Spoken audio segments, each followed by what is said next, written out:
His name is Kang Jama, and he's been sucked straight into his favorite video game, a world where everyone has a superpower, and his is knife mastery honed to the extreme.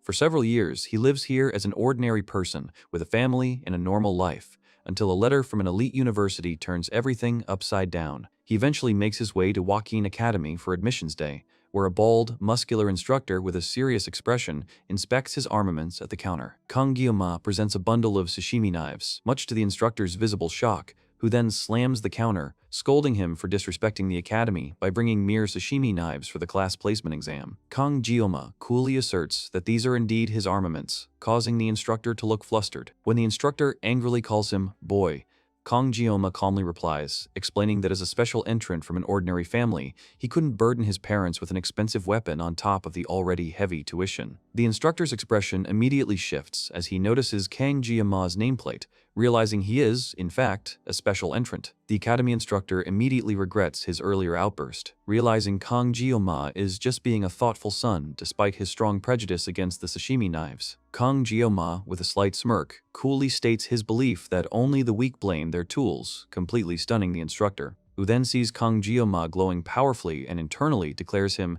goated.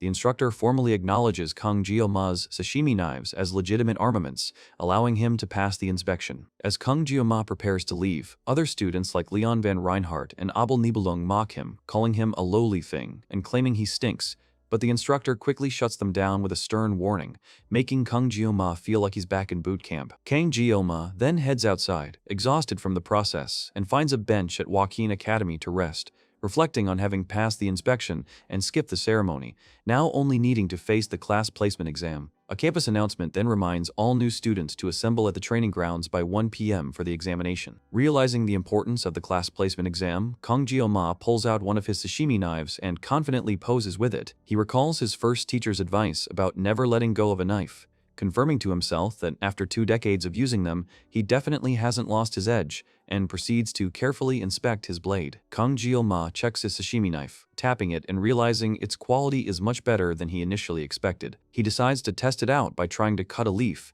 and as he wields the blade, it begins to glow and crackle with intense blue electricity. A system message confirms the activation of the blessing of the blade god, but immediately warns him that his body's grade is too low to handle it, causing his vision to distort into a red alert. Despite the warning, a synchronization complete message flashes, followed by a bright burst of light and the cryptic phrase, "May the blessing of God be with you." Kang Gyoma is utterly shocked and curses aloud as his glowing knife suddenly slips from his trembling hand, clattering to the ground. He finds himself enveloped in a blinding light, experiencing immense pain that makes him clutch his head and cry out. He deduces that his blessing was indeed activated, but he's bewildered by the violent, world-shattering effect and the extreme rebound, which is far worse than the mild aches he'd get from the blessing of painlessness. As his hand trembles from the residual pain, a campus announcement once again blares, reminding all new students to report to the training grounds immediately for the class placement exam. Kang Gyoma, clutching his head from the intense pain, notices his sashimi knife still lying on the ground and decides he needs to pick it up, hoping the overwhelming rebound was just due to it being his first time activating the blessing of the blade god. As he kneels and grips the hilt, another powerful jolt of electricity violently courses through him, making him scream again and fall backward, much to the alarm of nearby students. Meanwhile, at the massive Roman-style training grounds, the arena buzzes with excited students and chattering adults, some discussing the immense fortune they paid for Joaquin Academy admission. Amidst the crowd, Siegfried von Nibelung, a distinguished older man introduced as a 7-stars hero and the Blade Emperor, takes his prominent seat, causing the previously loud parents to quickly quiet down and return to their own spots. Shortly after, Medea Poison, also a 7-stars hero and sage, and revealed to be the Academy's director, arrives and greets Siegfried, remarking, "It's been half a century since their last meeting." Siegfried immediately scolds her for her inappropriate attire, but Medea playfully offers to make him 10 years younger with her blessing, sparking a bickering exchange where he calls her immature and she calls him a stuck-up geezer. Medea then observes that Siegfried must truly care about his granddaughter to attend an event with so many elitist snobs, hinting at his strong motivation. Siegfried von Nibelung then silently acknowledges Medea Poison's jab about his granddaughter, as the training grounds fill with cheering students and the chatter of various prominent figures like Saki Ryojo and Speed Weapon, all ignoring Kang Gyoma, who stands alone, feeling like he's the only one with black hair and completely out of place among the colorful elites. He recalls the snide remarks from other students, calling special entrants like him lowly and smelly, making him realize he's already being judged. Kang Gyoma then notices the general murmuring intensify and the crowd's attention shift, making him look around in confusion. Suddenly, everyone, including Kang Gyoma, stares in awe as a striking figure with teal hair, identified as Abel von Nibelung, Siegfried's granddaughter and the main heroine of the game, confidently strides through the arena. In a sudden shift of perspective, Medea explains to Siegfried that the traditional subspace battles for the class placement exam have been revamped into a subspace battle royale, where groups of 10 students will compete to survive the longest, with no restrictions on armaments, a classic setup to favor the privileged, naturally. Siegfried immediately expresses concern that this format will heavily advantage the nobles, but Medea defends the decision, stating that the Academy's funding relies on them and it was the best scheme she could get approved, implying a deeper political struggle behind the exam structure. As Abel passes by, Kang Gyoma can't help but think she's drop-dead gorgeous, even more stunning than in the game's 2D artwork. Kang Gyoma watches other students fawn over Abel, but having played the game, he knows her destiny lies with someone else, specifically noting how she confidently walks hand in hand with Leon van Reinhardt past him. He dismisses any thoughts of pursuing her, deciding it's better to stay a low-profile special entrant, and instead focuses on his true goal of securing a peaceful life away from heroics. He flips through the Joaquin Academy career guide, dreaming of a calm, easy job, and firmly rejects the idea of becoming a hero, still recovering from the painful rebound of activating his blessing of the Blade God. Suddenly, a glowing crystal appears in the sky, signaling the start of the class placement exam, which is confirmed to be a battle royale format, with students ranked as stars, dragons, wolves, and ordinaries determining their class. Kang Gyoma recognizes this system from the game as the subspace generator activates, enveloping the arena in blue light. He stands resolute as the exam begins, internally vowing not to even draw his knife, while other students around him immediately collapse, overwhelmed by the subspace's effects, and Medea and Siegfried watch as initial results quickly appear, showing students like Rachel and Saki Ryosho completing their exams with high ranks. Medea and Siegfried continue to observe the exam results, with Medea pointing out Abel von Nibelung's impressive completion time of 7 minutes and 14 seconds using only a C-rank armament, explaining that Abel wanted to take the exam fairly, which is a classic heroine move for sure. Medea praises Abel's performance, noting it's not quite her own record, but definitely places Abel among the top 10 in the Academy's history, which Siegfried proudly attributes to the Nibelung bloodline. Siegfried then announces his departure, stating the exam is almost over, and he has no interest in the noble swine offspring, to which Medea playfully tells him goodbye with a hint of sarcasm. As Siegfried starts to leave and students continue to fall, both Medea and Siegfried suddenly feel an inexplicable, powerful sensation that didn't originate from within the auditorium. Looking alarmed, a sharp WHIP sound echoes, followed by multiple bright blue slashes across the sky, and the subspace generator dramatically shatters into glowing fragments above the arena. Everyone watches in confusion as several students, including some who were likely still inside the subspace, begin to fall out of the sky, landing with loud thuds and crashes into the main arena. A blinding flash of light then appears high above, immediately followed by a long, luminous blade descending from the sky and plunging powerfully into the arena floor, indicating a major disturbance. Medea and Siegfried immediately react to the chaos, with Medea urgently calling for medics to check the vitals of the fallen students. The luminous blade then dramatically plunges into the arena floor near Kang Gyoma, creating a powerful light and echoing a deep doom as he struggles on the ground. Suddenly, a spiky-haired student yells furiously and lunges at another student, only to be swiftly punched away by Shun Mao in a brutal boom that sends him flying. Kang Gyoma, observing from the ground, recognizes that two figures, Jun Mao and Shun Mao, are mercilessly toying with other students for what feels like 30 minutes, which is just classic villain behavior, honestly. He realizes they seem to be ignoring him, making him wonder if it's because he appears too weak in comparison. Shun Mao then casually drops a lifeless student, questioning how many kills Jun Mao has managed, to which Jun Mao, who is actively crushing another student's neck, responds that he's almost done after stomping the ground and complaining about Shun Mao's impatience. Shun Mao then points at a trembling Chloe Auditore and mockingly offers her to Jun Mao as his next victim. Kang Gyoma watches in dismay as the two brutal students advance on Chloe Auditore, noting her visible fear and believing she'll be unable to fight back. Jun Mao, with a gruesome grin, announces that Chloe will be his type 2, which even his brother Shun Mao finds creepy. Licking his blood-stained gauntlet, Jun Mao menacingly asks where he should begin tearing Chloe apart. At that moment, Kang Gyoma, who had been on the ground, suddenly gets up and shouts at the two to stop, angrily declaring they have no right to brutalize students in the subspace, though he immediately regrets his impulsive outburst. Jun Mao and Shun Mao, surprised by his presence, dismiss him as a special entrant and a lowborn after seeing his nameplate. Classic villain arrogance, honestly. Jun Mao then tells Shun Mao he'll deal with Kang Guillaume quickly, and Shun Mao adds that Kang Guillaume's tongue should be ripped out for his insolence. Kang Guillaume considers activating his blessing of painlessness, but realizes 30 seconds won't make a difference against these two, who've already been torturing others for so long, and then his gaze falls on his sashimi knife. He pulls the glowing knife from the ground, causing Jun Mao and Shun Mao to erupt in mocking laughter, finding his choice of armament hilarious. As Jun Mao leaps to attack, intending to crush Kang Guillaume's head first, Kang Guillaume finally activates the blessing of painlessness, skilling himself to endure for just 30 seconds. As Jun Mao lunges forward, mockingly yelling about what Kang Guillaume could possibly do with a kitchen knife, Kang Guillaume's eyes blaze with an intense blue light. He briefly flashes back to his chef training, remembering his mentor's skepticism about using his skills to cut through people, not just fish, dismissing it as impossible even for God. Ignoring those doubts, Kang Guillaume's eye flashes with cosmic energy,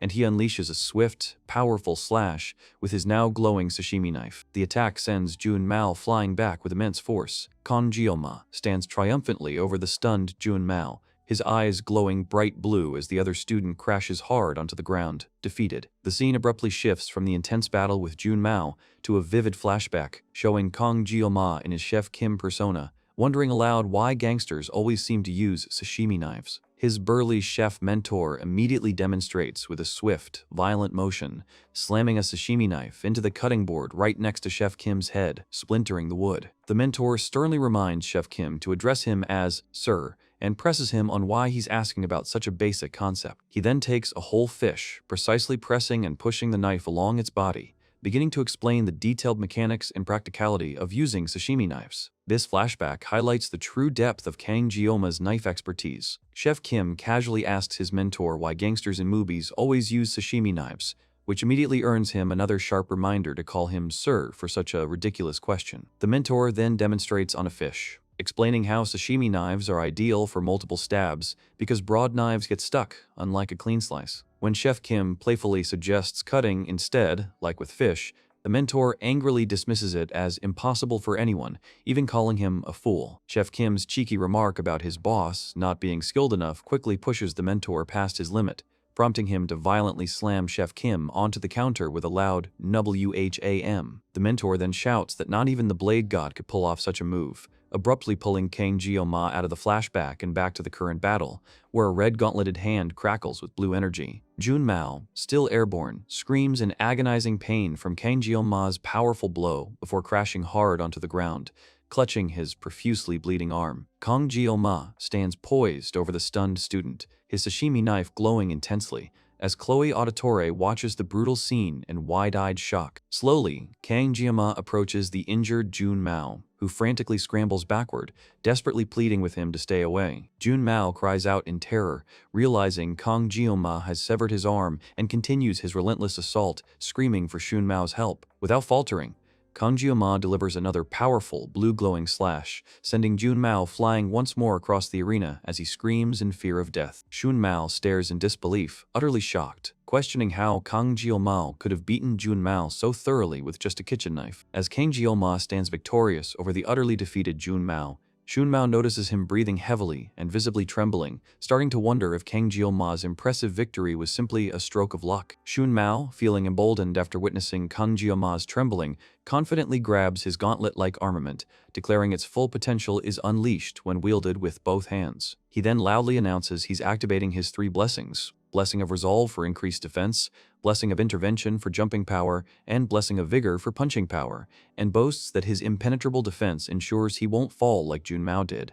Classic villain monologue right there. Meanwhile, Kang Guillaume stands seemingly unconcerned, quietly mumbling a countdown from the 20s. Shun Mao, enraged by the lack of reaction, charges forward in a blur of blue energy, mocking Kang Guillaume and vowing to crush his skull right where he stands. Just as Kang Guillaume's eye flashes and he reaches 5 on his internal timer, Shun Mao is suddenly and brutally impaled by multiple glowing blue knives, collapsing in a bloody heap and trembling in shock. Kang Guillaume stands over the defeated Shun Mao, completing his silent countdown to 0 as Shun Mao gasps, "Black," and utters a final, disbelieving cry of phantom.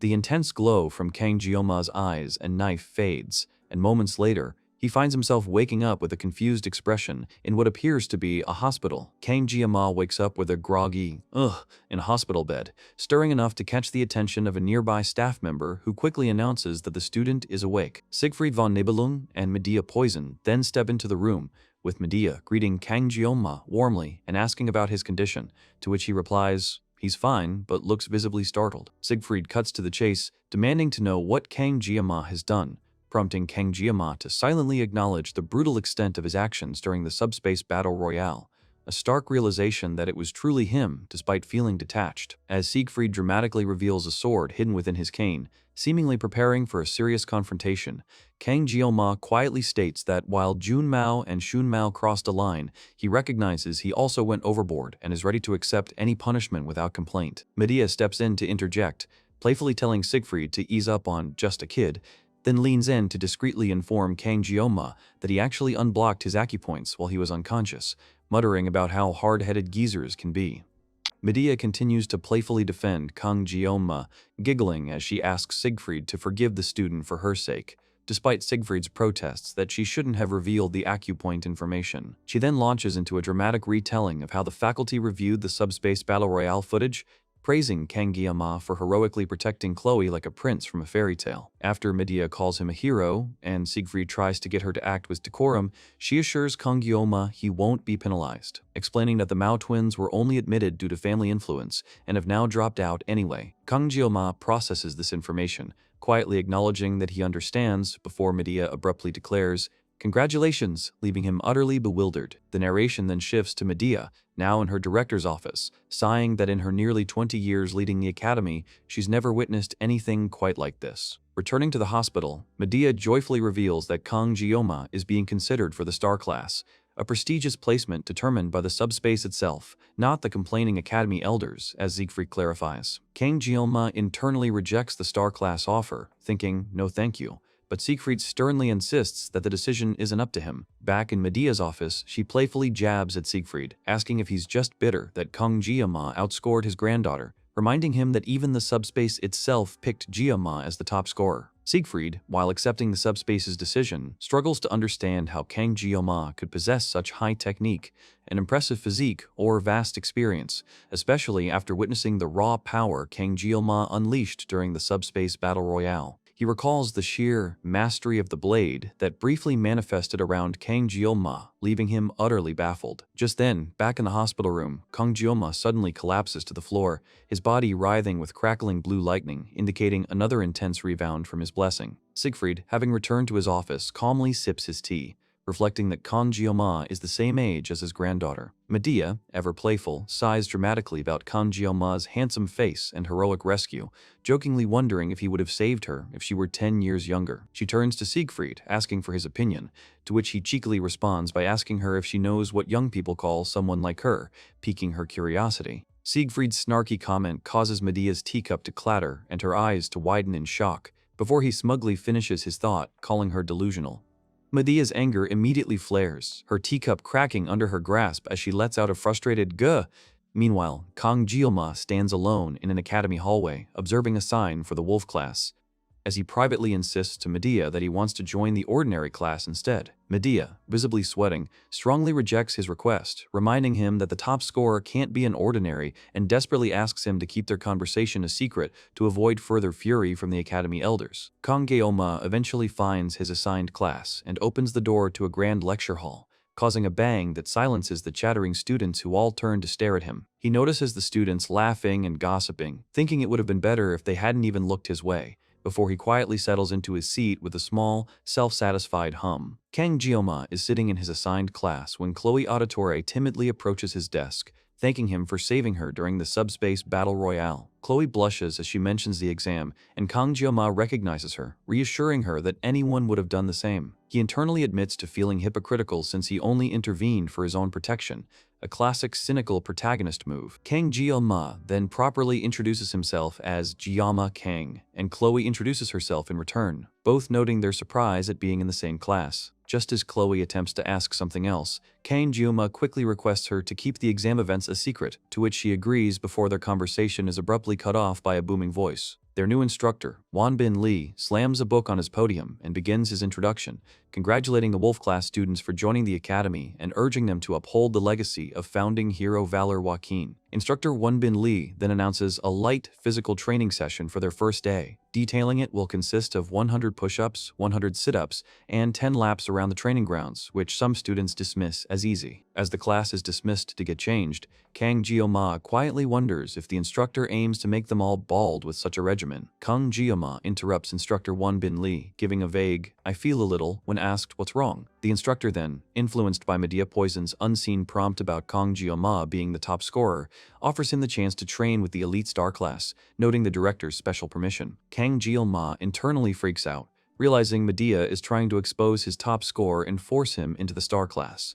but quickly fabricates an excuse about needing a bathroom break and appreciating the Wolf class's stiff body training regimen. Instructor Wonbin Lee buys it completely, praising his top student's spirit and sending him off to the training grounds. On the track, Kang Jioma is utterly exhausted, huffing and puffing through the laps while instructor Wonbin Lee shouts for everyone to speed up. Chloe Auditore, looking concerned, eventually catches up to Kang Jioma, asking if he's alright as he appears quite unwell, only for Kang Jioma to feign being fine and casually ask her about her own lap count, assuming she's far behind him. To his utter shock, Chloe cheerfully announces she's on her 9th lap, then vigorously encourages him before effortlessly speeding ahead. Left dumbfounded and sweating, Kang Jioma forces himself to pick up the pace, later returning to his room for a much-needed break from his unexpectedly chaotic academy life. Kang Jioma wakes up in his room with an aggressively rumbling stomach, feeling utterly starved after his rigorous Wolf class training. He rushes to the Joaquin Academy cafeteria, excitedly shouting for a stir-fried pork meal,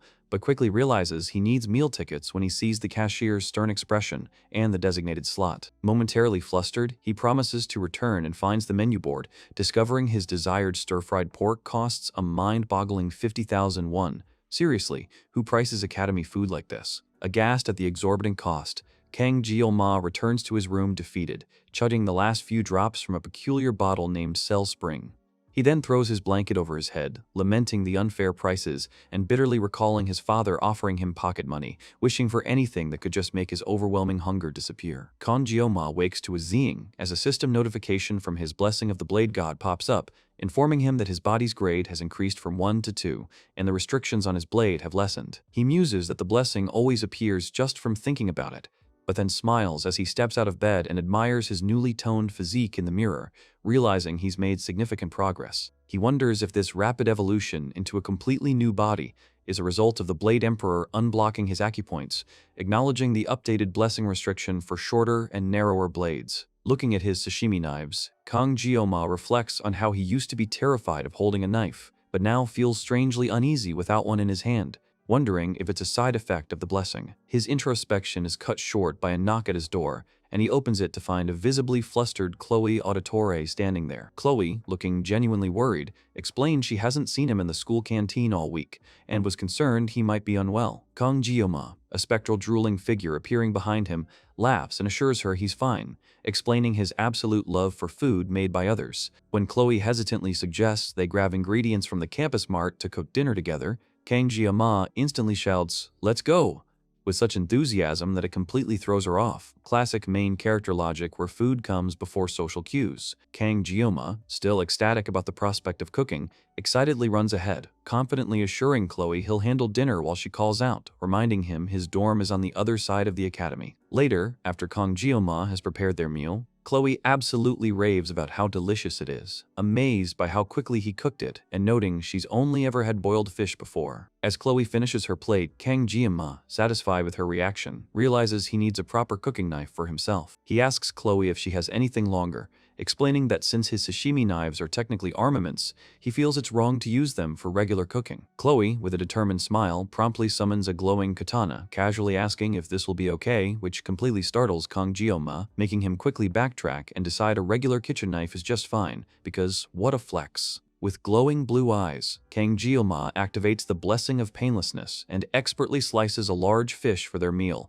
impressing Chloe with his swift and precise movements. Chloe continues to praise his incredible cooking, clearly enjoying every bite, and excitedly asks how he acquired such skills. Kang Jeoma casually explains he worked part-time at a Japanese restaurant, leaving Chloe completely bewildered and apologetic as she admits she doesn't understand the term part-time, a classic rich kid moment. Kang Jeoma reassures Chloe that she doesn't need to apologize for not understanding part-time work, genuinely pleased that she enjoyed his cooking so much. Chloe, with an excited and determined expression, declares that she'll take care of washing the dishes since he cooked, and Kang Jeoma agrees, watching her happily start splashing water at the sink. He observes her clumsily attempting to wash up, realizing she's clearly never done basic chores like this before, which is a total rich kid classic, before briefly admiring the night sky through the window. Back in his dorm room, Kang Jeoma stretches, accidentally knocking a small decorated book from his desk, which falls open to reveal a diary. He picks it up, surprised to find an entry from Chloe talking about someone helping her during the class placement exam and her desire to repay them,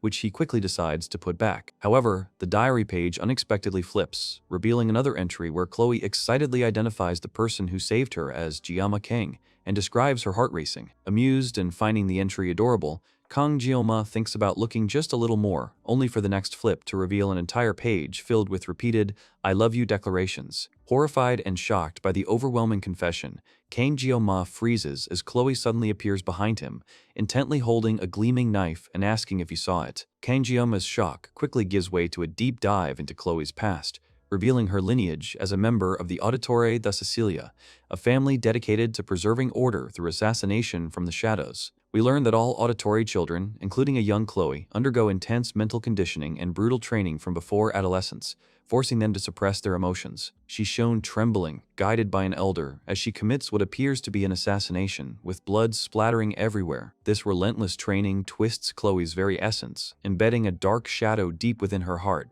making her accustomed to such violence. Despite possessing abilities that would easily qualify her for the Dragon class or higher at Joaquin Academy, Chloe is relegated to the Ordinary class due to a long-standing agreement between her family and the Academy, a classic don't stand out family rule enforced by an intimidating elder. She silently accepts her family's strictures, understanding that her entire youth has been shaped, and arguably stolen, by these demanding traditions. Chloe's internal monologue continues, flashing back to a critical moment during the subspace battle royale where Kang Jeoma had intervened to save her, confronting Shun Mao and Jun Mao with an angry shout to stay away. Chloe remembers her heart pounding, utterly surprised that there was another one who would stand up for her. Shun Mao had menacingly declared he would kill Kang Jeoma, a mindset that reflected everything Chloe had been conditioned to believe was inevitable. As Kang Jeoma fiercely fought and landed powerful blows against both Shun Mao and Jun Mao, Chloe found herself drawn into a deeper memory, recalling a hidden fairy tale she once read as a young girl beneath her pillow. She envisioned Kang Jeoma as the courageous prince from that story, battling valiantly. A blush spread across her cheeks as an unfamiliar warmth bloomed in her chest, a soft and hazy emotion that she finally identifies as love. This realization brings us back to the present, where Kang Jeoma stares in stunned silence at the now menacing Chloe, whose expression has darkened and whose hands are encased in studded pink gloves, emanating a truly unsettling vibe. He can only manage a nervous, forced laugh, clearly realizing he's in deep trouble. Kang Jeoma is absolutely internally panicking, realizing he's completely screwed after Chloe's intense confession, and nervously gulps as he tries to process the situation. He attempts a desperate escape strategy, casually commenting on the moon's beauty and thanking Chloe for the meal, trying to wave goodbye and head out the door. However, Chloe abruptly stops him by asking if he saw something, then pulls his glowing diary from behind her back and drops it onto the table. Kang Jeoma's forced smile immediately drops as he realizes it's his diary, not a study guide, and freaks out internally, wondering how Chloe knew he'd been reading it and noting her sudden cold shift in tone. The atmosphere in the room thickens with tension, and with a sharp clack sound, Chloe swiftly draws a long, gleaming sword, completely catching Kang Jeoma off guard. He stumbles back in shock, yelling, "What the heck?" as he frantically glances around the room, desperately looking for an escape route. Kang Jeoma realizes they are on the 4th floor of the building, and that the door is now completely sealed off by a glowing red barrier, leaving him absolutely trapped with no way out. Just as he comprehends his dire situation, Kang Jioma hears a distinct screeching noise before a glowing red blade slices violently through the floor, right in front of him. Kang Jioma realizes the chilling truth, identifying Chloe's current state by her lifeless, murky red eyes and the abrupt, disturbing change in her demeanor, a type of extreme shift he's seen before. He internally curses his luck, thinking that dealing with a classic yandere wasn't hard enough, but now he's also facing her unresolved trauma, all apparently triggered by him opening her diary. Feeling a bloodlust more intense than anything he felt from the Mao brothers, Kang Jioma understands his life is in immediate danger, and he needs to survive this moment. He frantically scans for an escape, noticing the kitchen knife he used earlier, but then a glowing timer appears, showing he only has 9 seconds left. As Chloe prepares to move,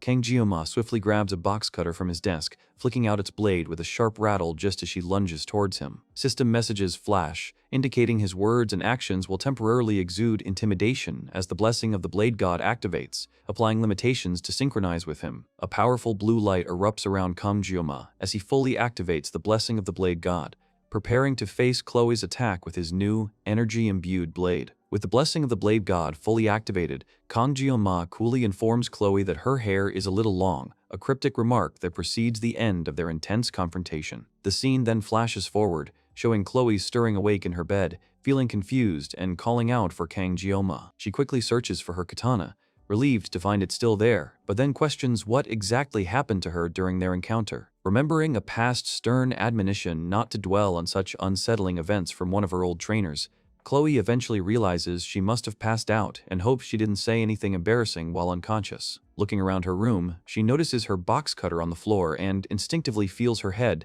realizing her hair is now noticeably shorter. She then spots her severed hair in the trash can, deducing Kang Jioma must have used the box cutter to trim her hair before tidying up and making his escape. Despite the utterly bizarre and frankly concerning situation, Chloe's intense infatuation takes over, prompting her to immediately decide to meticulously document this latest event in her diary, complete with hard-eyed wonder. Right after escaping Chloe's room, Kang Jioma immediately suffers a powerful blessing rebound under the full moon, visibly vomiting a rainbow of energy into the night. He clutches his stomach, groaning in pain as the system notification confirms his blessing of painlessness is no longer active, leaving him utterly miserable and regretting his lost dinner. Exhausted, he collapses onto a nearby park bench, reflecting on his intense fight with Chloe and how his life felt truly threatened, prompting him to instinctively aim for her throat with the box cutter. Thankfully, he realizes the box cutter's short blade prevented a more serious injury, and he feels a surge of relief that he managed to clean up the mess and avoid further trouble. He sighs, noting that peace, order, safety are harder to maintain than he'd expected,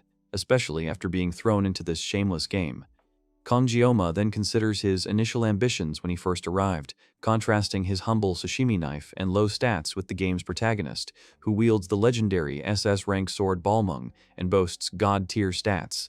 Classic protagonist versus side character struggle, huh? Frustrated by the stark difference, he slaps his face, commanding himself to get it together and focus on his own unique path. Kang Jioma, still recovering on a park bench under the starry night, reflects on his past week at Joaquin Academy, acknowledging he understands the key characters but still has a limited grasp of the world itself. He notes that the game's protagonist should have already awakened their blessing and started the late admission process, making him regret quitting the game before finishing. Kang Jioma recalls seeing the original game's story dramatically shift, with demons appearing and everyone seemingly dying, which immediately prompted him to uninstall it since he'd grown attached to some characters. He reaffirms his decision to stick to the canon route of a quiet life to preserve his meta-knowledge advantage, despite the allure of the secret route to be king. Classic game strategy, right? Looking up at the night sky, he acknowledges the inevitability of an upcoming war, and resolves to stop running from reality, focusing on building enough strength to protect himself, rather than relying on cliché happy endings. His Blessing of the Blade God then manifests as a system window, displaying its current statistics, body grade 2, mind grade 3, armament grade 1, and a low synchronization of 1.5%. Kang Jioma notices the specific blade condition that requires his weapon to be 12.8 inches or shorter and 2.4 inches wide for the blessing to activate, and he taps the mysterious synchronization entry, pondering its meaning and realizing these grades are essentially levels. Kang Jioma tries to tap the synchronization entry in his blessings system window, but it immediately denies access, stating that conditions aren't met, which leaves him pretty confused. He realizes this is another puzzle of his mysterious blessing, and determines his immediate priorities are improving his body grade and finding a new weapon, because relying solely on the blessing of painlessness's short duration isn't sustainable long-term. He also understands the need to master a sword that doesn't fit his blessing's strict dimensional requirements, especially with midterms approaching, which seems to include a combat test involving a B-tier armament he could use until graduation. As he muses about how much he still needs to figure out, he's startled by someone saying, "Hey," and discovers Medea Poison standing there, telling him he's in her seat. Kang Jeoma, flustered, instinctively starts to move, but Medea tells him he just needs to shuffle over, not leave entirely, and he can't help but notice how stunning she is. She then casually remarks that this particular spot is perfect for stargazing, surprising Kang Jeoma with her unexpected friendliness. Medea casually asks Kang Jeoma if he also uses a blade as his armament, which instantly flusters him, and he asks how she figured it out. She leans in, blushing slightly, and explains that her grandpa, Siegfried von Nibelung, taught her that swordsmen simply have a different look in their eyes. Medea then playfully offers him her impressive sword, asking if he wants to try holding it, but Kang Jeoma awkwardly declines. She pouts at his rejection, making Kang Jeoma internally wonder if he upset her, and note how utterly different Medea is from the main heroine Abel Nibelung he remembers from the game. Medea, standing up, then challenges him, finding it unfair that he knows her name but she doesn't know his, even playfully suggesting he could be a spy for the Demon King. Kang Jeoma dismisses her suspicions as ridiculous, pointing out they've literally just met. Medea then states she just finished training and working out, prompting Kang Jeoma to agree he did too before he asks her what kind of workout she did. Medea explains that her intense workout was just a breathing exercise, which utterly baffles Kang Jeoma, especially as he spots the shocking network of scars covering her outstretched hand. She then dramatically reveals that despite always being expected to be flawless, she's actually not the top scorer this year, admitting it's the first time she's ever lost to anyone and finding the experience strangely liberating. However, Kang Jeoma's eyes widen in horror as Medea's mood abruptly shifts, stating she still wants to meet the top scorer just to tear them apart for humiliating her by skipping the speech and forcing her to beg Siegfried for their name. He tentatively asks why she's sharing such intense feelings with him, to which she casually replies, "It's because you look weak," explaining her family's motto to be merciful to the weak and that her classmates are all totally unbearable. Medea then stretches, declares she should get going, and despite one last attempt to get his name, Kang Jeoma steadfastly refuses, leading her to yell in frustration as she finally departs. The scene then shifts to Kang Jeoma in a lecture hall, where he observes Chloe Auditore laughing happily with new friends, admitting to himself that he's been doing his absolute best to avoid her because she honestly just scares him. Kang Jeoma notices Chloe Auditore laughing with her new friends, who occasionally cast disdainful glances his way, making him aware of his special entrant status. He shrugs off their judgment, observing that he's not the only special entrant in the ordinary class,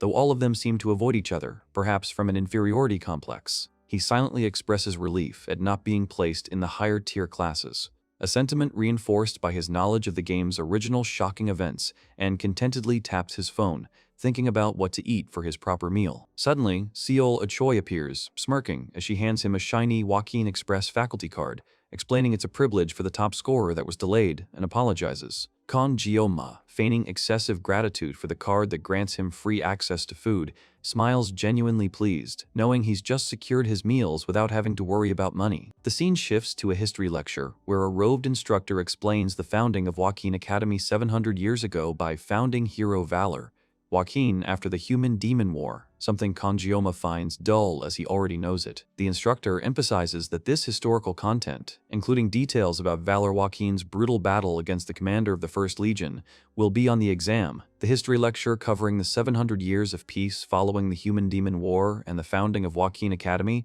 feels particularly ironic to Kang Jeoma, who overhears other students flippantly dismissing the idea of future conflict, while he alone knows the peace is destined to shatter. Suddenly, Seol A. Choi appears, her usual smirk in place as she playfully suggests they run off together. But this interaction strangely triggers a disturbing internal flash in Kang Jeoma's mind of her looking distraught and covered in what looks like blood, an image straight out of the game's fandom wiki. Back in reality, Kang Jeoma is actually clicking through the game's fandom wiki on his phone, specifically Medea Poison's profile.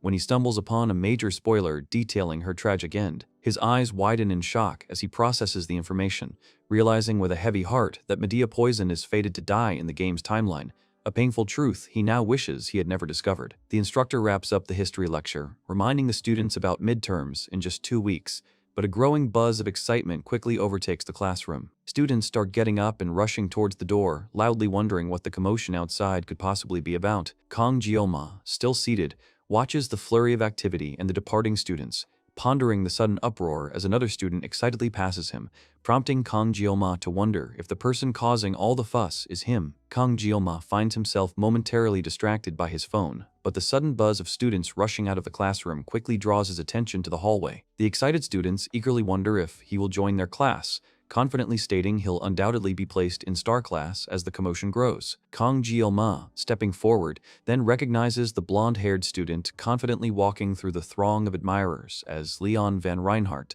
the game's actual protagonist. Students are absolutely captivated by Leon's handsome looks and suave demeanor, and Kang Jioma can't help but feel a touch of exasperation at the classic main character appeal, reminding himself to keep wholesome thoughts only. As the game's heroines, Rachel, Saki Ryojo, and Abel von Nibelung are displayed as impressive SSR cards. As Leon gracefully ascends the stairs, charming students along the way, Kang Jioma is hit with a stark flashback to his own military service, reinforcing his deep reluctance to embrace a hero's life. He then mentally calculates the immense strength the Demon King must possess if even the founding hero Valor, Joaquin, could only seal the commander of the First Legion, remembering a grim game-over screen from the game where Leon met his end. Leon van Reinhardt suddenly locks eyes with Kang Jioma, first offering a warm smile before his expression subtly shifts to a more intense, observant gaze, leaving Kang Jioma feeling surprised and a bit exposed. Kang Jioma watches Leon van Reinhardt, Abel von Nibelung, Rachel, and Saki Ryojo confidently ascend the stairs, mentally deciding to let the protagonist handle the grand heroics. He then briefly cuts away to himself in the training hall, swinging a wooden staff, only to realize his Blessing of the Blade God doesn't activate with weapons outside its specifications. Back in the present, someone behind him praises Leon's impressive looks, stating they were instantly convinced, causing Kang Jioma to turn around, mildly annoyed. It's Chloe Auditore, who tentatively asks if she did something wrong, and Kang Jioma quickly reassures her everything is fine despite his private unease. He remembers her unsettling intensity and the bloodlust mixed with sorrow emanating from her blade during a previous encounter, a classic yandere logic for him. Chloe then nervously offers to cook dinner for him, admitting she's not as skilled, but Kang Jioma is visibly conflicted, imagining a gruesome end in a freezer if he accepts. He decides to politely decline her dinner invitation and instead asks her for a favor, emphasizing that she's the only one he can trust for it, leaving Chloe flattered and eager to know more. Kang Jioma, feigning a polite smile while internally strategizing, asks Chloe if she could teach him how to use a sword, hoping to manage her intense attention. He later reflects on his research into handling yanderes, realizing his efforts to survive her attentions weren't in vain, before Chloe suddenly appears in her athletic wear, a katana slung casually at her hip, eager for their meeting. Kang Jioma is startled when she reveals she's been waiting since 6:30 a.m. for their 8 o'clock appointment, causing him a moment of internal panic as he notices her intense stare and the subtle glint in her eyes. He quickly reassures her when she questions if she looks strange, taking the opportunity to observe her toned physique and realizing her strength comes from more than just her blessing. Handing her a wooden staff, Kang Jioma explains they'll use those for practice to avoid injuries, which Chloe accepts with a disturbing, overly sweet smile that sends chills down his spine. As Chloe demonstrates her swing, Kang Jioma is shocked by the sheer force and speed she generates even with a wooden weapon, confirming just how formidable she is. He then tightens his grip, preparing to activate his Blessing of the Blade God, and checks his system window, noting the lessened restrictions, improved body grade, mind grade, and armament grade, as well as the specific blade dimensions required for activation. Kang Jioma ponders the evolving nature of blessings, and when he'll unlock the mysterious section of his own, only to be snapped back to reality by Chloe's concerned query about his well-being. Kang Jioma quickly apologizes to Chloe,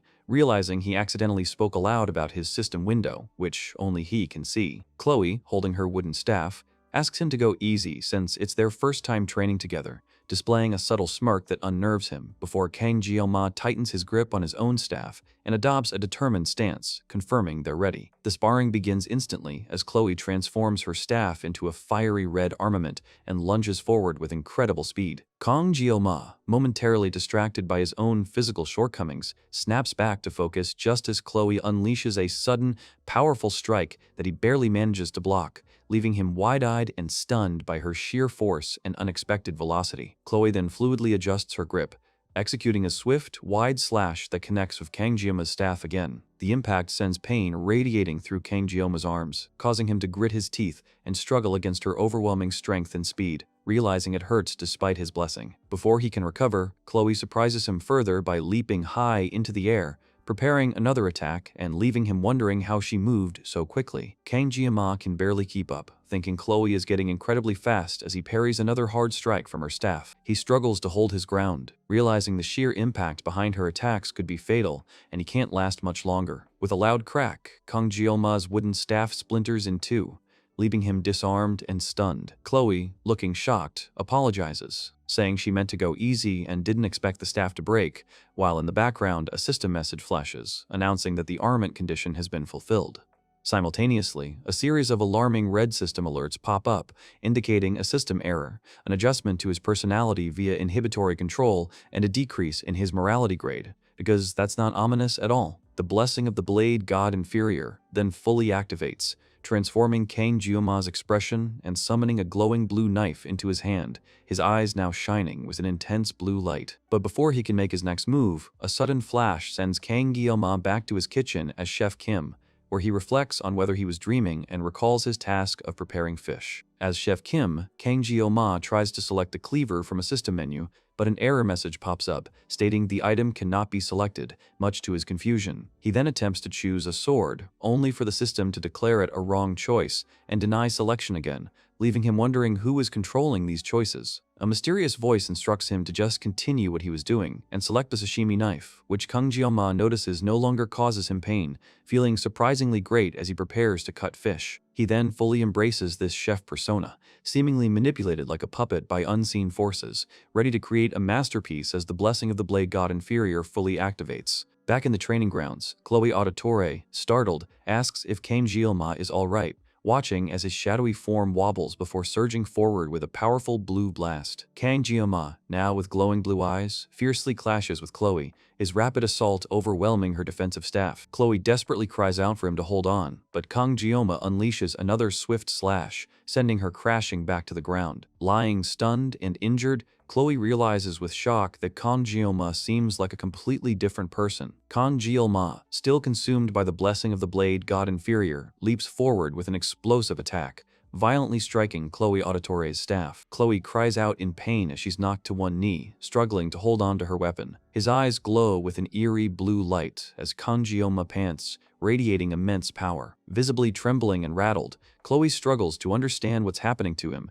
realizing she has to call off their training. She desperately calls out Kang Jioma's name, coughing from the exertion and urging him to stop and come to his senses as he charges at her again, unleashing another powerful blue slash that overwhelms her. Suddenly, Kang Jioma is back in his Chef Kim persona, utterly bewildered as the fish on his cutting board seems to actively dodge his knife, making him wonder what's going on. He hears Chloe's pleas as distorted voices, wondering if the fish is talking and trying to make sense of the name Jioma before the blessing's blue light flashes. The illusion shatters, and Kang Jioma finds himself in his student uniform, holding a regular knife, staring wide-eyed as the scene glitches around him, and Chloe's frantic voice breaks through the distortion, calling for him to regain his senses. Kang Jioma's wooden staff finally shatters, flying through the air as he catches a tearful Chloe Auditore, gently ending their intense training session and telling her to call it a day. Chloe blushes and asks if he's okay, wondering about his sudden touch, while Kang Jioma simply smiles and waves goodbye, heading out first. Watching him go, Chloe begins to reflect on how Kang Jioma's combat prowess has been eerily beyond sheer strength ever since the class placement exam, even noting her own half-broken wooden staff as evidence. As she walks, a shadowy figure appears behind her, revealing himself to be her brother, Nox Auditore, from Ordinary Class Year 2. Nox immediately scolds Chloe for fooling around with a peasant since joining the academy, but she fiercely defends Kang Jioma and tells her brother not to speak of him that way. Unimpressed, Nox warns Chloe that if she continues to spend time with Kang Jioma, the Auditore family will eliminate him, leaving Chloe visibly distressed by the dire threat. Chloe argues back, but Nox Auditore just stares her down, thinking to himself that even the entire Auditore family wouldn't be enough to truly beat Kang Jioma anyway. As Nox walks away, he mutters Kang Jiama's name, clearly taking his sister's defiance seriously. Kang Jiama, meanwhile, is stuck in an internal flashback, remembering how he searched for new weapons to try and break free from a curse that felt like puppet strings binding him. He gave in, letting the curse consume him, and then suddenly the fractured world came back together when Chloe's call for him during training seemed to reach him. Kang Jioma realizes he hurled his wooden staff away at that moment because he feared losing himself forever to the blessing of the blade god inferior if he didn't let go. He's angry at Chloe for pushing him so hard that his wooden staff broke in the first place, but also grateful that her power helped him regain control, which is why he forgave her with that small touch before quickly leaving, worried the blessing might activate again. He can't help but wonder if he can truly keep avoiding this dark power forever.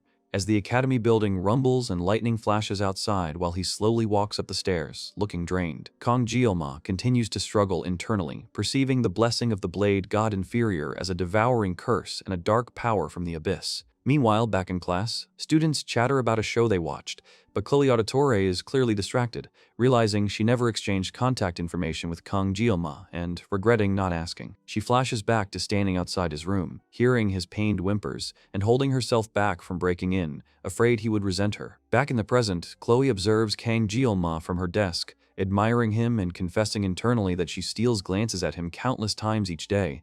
Classic yandere logic, right there. Later, she walks down a hallway, passing the gang boss and his bodyguards, missing Kang Jioma, before the scene transitions to the next day. The academy instructor silences the noisy classroom, announcing that heavy rain will replace today's training with self-study and notes. Kang Jioma's absence, trusting he has a valid reason. Suddenly, a loud thunk interrupts the instructor mid-sentence as someone barges into the classroom. The mysterious figure who barged into the classroom is revealed to be Kang Jioma himself, who calmly descends the tiered seating with an intense look in his eyes. Chloe Auditor immediately springs up, calling out his name in surprise and concern. Kang Jioma formally apologizes to the academy instructor for his tardiness, who quickly waves it off and tells him to take a seat. As Kang Jioma moves to his spot, other students whisper amongst themselves, remarking on how surprisingly handsome he looks now. After class, as students rush out for lunch, Chloe approaches him, worriedly asking if his several-day absence was somehow related to their last training session. Kang Jioma, putting on a brave face, assures her he's been fine and thanks her for her concern, noticing her visible skepticism as his small smile makes her heart race. He internally acknowledges that Chloe likely doesn't believe his reassurance, which is fair enough given what he's been through. We then get a brief, intense flashback to Kang Jioma trembling and sweating under blankets, suffering from severe withdrawal symptoms that left him utterly mentally broken, explaining his true ordeal. Kang Jioma's flashback shows him screaming in agony, clutching his head as the severe withdrawal, a penalty from his cursed blessing of the blade god inferior, turns some of his hair white. Back in the classroom, Kang Jioma observes a guilty-looking Chloe and decides to help her out, casually asking if she'd still like to have dinner together tonight. Chloe is initially stunned and flustered, but then excitedly agrees, promising to do her best and making Kang Jioma internally acknowledge how much that simple invitation brightened her day. When she eagerly asks what he'd like to eat, he suggests fish, momentarily almost making a classic poor protagonist move by complaining about academy food prices.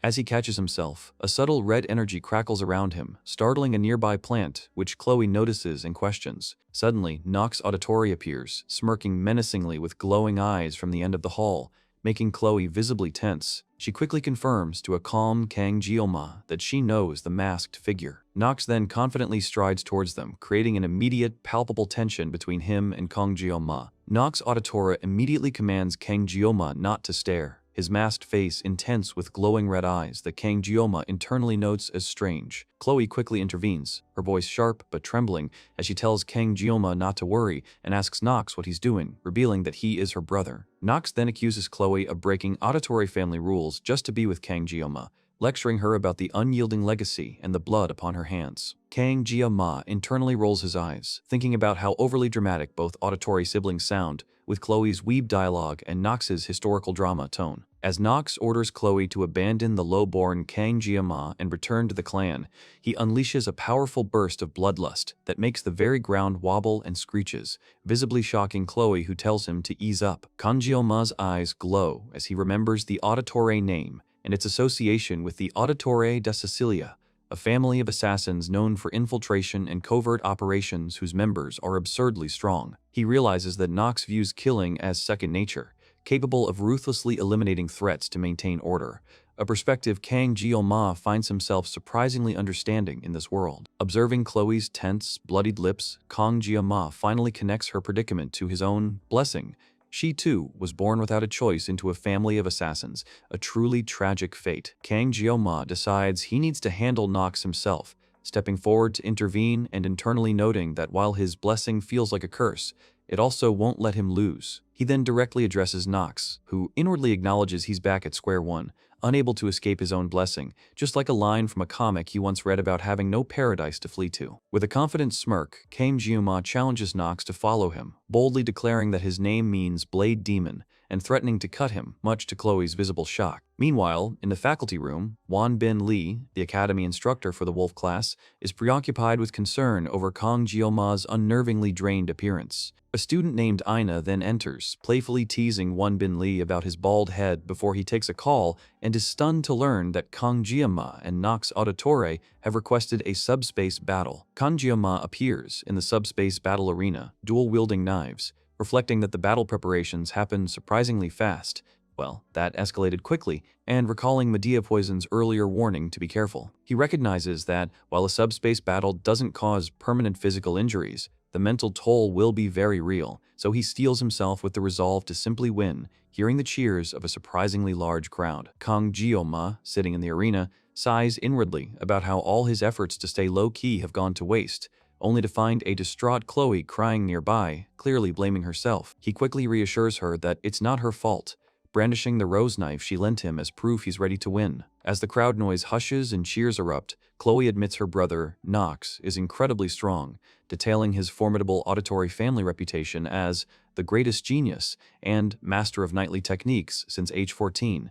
What a mouthful! Who even comes up with these titles? Kang Jeol-ma then reflects that despite his attempts to avoid it, his path has always been destined for knives, a realization solidified by a flashback to his chef mentor, grinning and declaring he'd use knives for life. The system then announces subspace pairing is commencing, directing students to the training grounds. Before fully entering the battle, Kang Jeol-ma tells a still worried Chloe that he'll be back. He then pauses to pat her shoulder, confidently stating that while many geniuses exist, what truly matters is, he leaves the thought unfinished as he turns and walks into the bright light of the arena. Kang Jeol-ma steps into the brightly lit arena, holding the rose knife as the crowd erupts with cheers for the special entrant, making him inwardly remark that this feels like being a gladiator and is definitely more than I expected.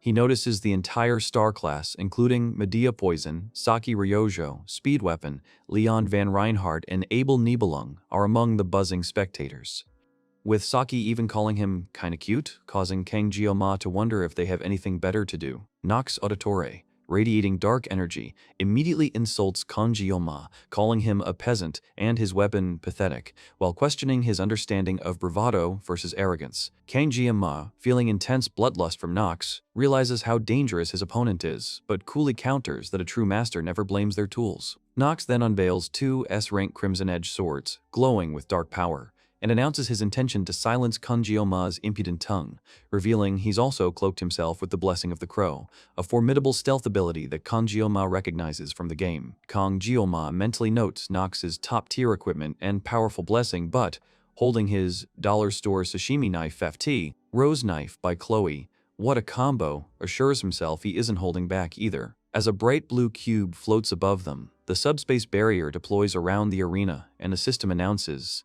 "May the blessing of heroes be with you," before both combatants dash forward, instantly commencing their duel. Kang Jeol-ma and Nox Auditore immediately meet in a furious mid-air clash, prompting the system to confirm the activation of Kang Jeol-ma's Blessing of Painlessness and Blessing of the Blade God. The sheer speed of their initial exchange leaves many ordinary student spectators gasping, with one exclaiming they can't see anything, and another student with mint green hair wondering how an ordinary like Kang Jeol-ma can keep up. Even Medea Poison and Saki Ryojo are impressed, noting how quick they are, while Medea inwardly recalls how weak Kang Jeol-ma used to appear, never imagining him capable of such a display. Nox Auditore unleashes a barrage of powerful slashes with his S-rank Crimson Edge swords, carving deep marks into the arena floor as Kang Jeoma skillfully ducks and weaves, barely evading each blow. Growing increasingly enraged by Kang Jeoma's elusive movements, Nox yells at him to see if he can dodge a more intense attack before activating a formidable skill called Three-Legged Crow,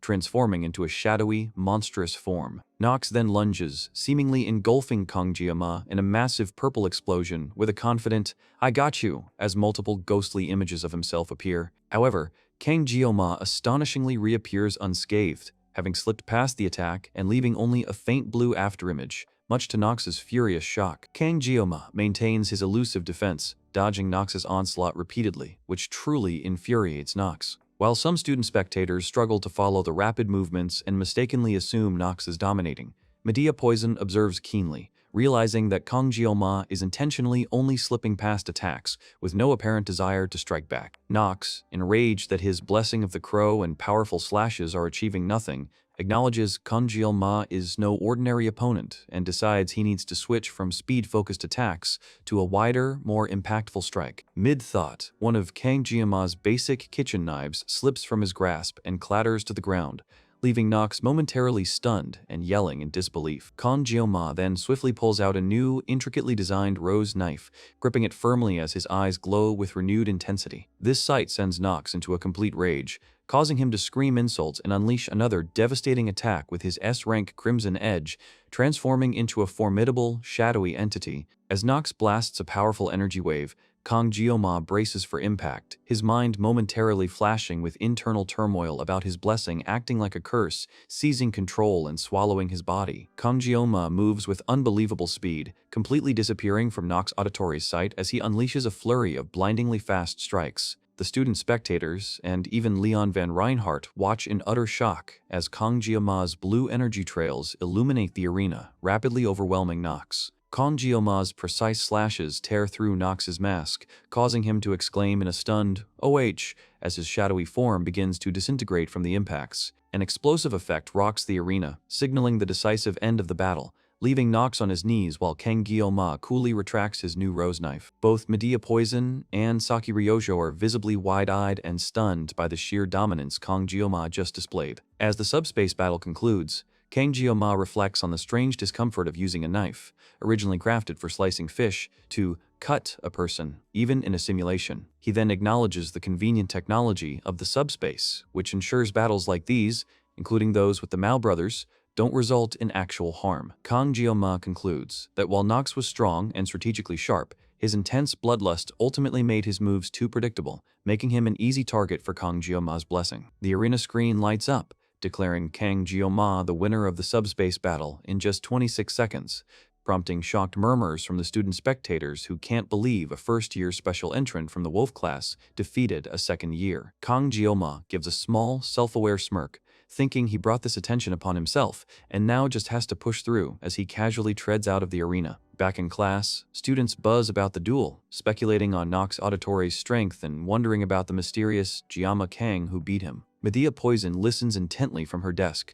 recalling how Kang Jeoma's absurd swordplay with simple kitchen knives during their previous encounter had utterly defied her comprehensive knowledge of blades, impressing her despite her pride as the Blade Emperor's granddaughter. She then has an explosive realization, connecting the seemingly weak Chef Kim with the top scorer she once vowed to defeat, her eyes widening in a classic rival character moment of shock and utter frustration. Medea slams her hands on the desk, internalizing her annoyance that Kang Jeoma must have been laughing at her ignorance all this time. Rachel, sitting beside her, notices Medea's obvious distress and playfully presses her for answers, suggesting she's feeling off and maybe hungry. Medea flusters and tries to deflect Rachel's inquiries, insisting nothing is wrong. Saki Ryoho, still playfully teasing, suggests Abel von Nibelung is blushing because she's interested in a boy, prompting a strong, embarrassed denial from Abel. Saki then laughs, declaring Abel a girl at heart and playfully pressing her to reveal the lucky guy, assuming he must be someone noteworthy. When Saki guesses it's Leon Van Reinhardt,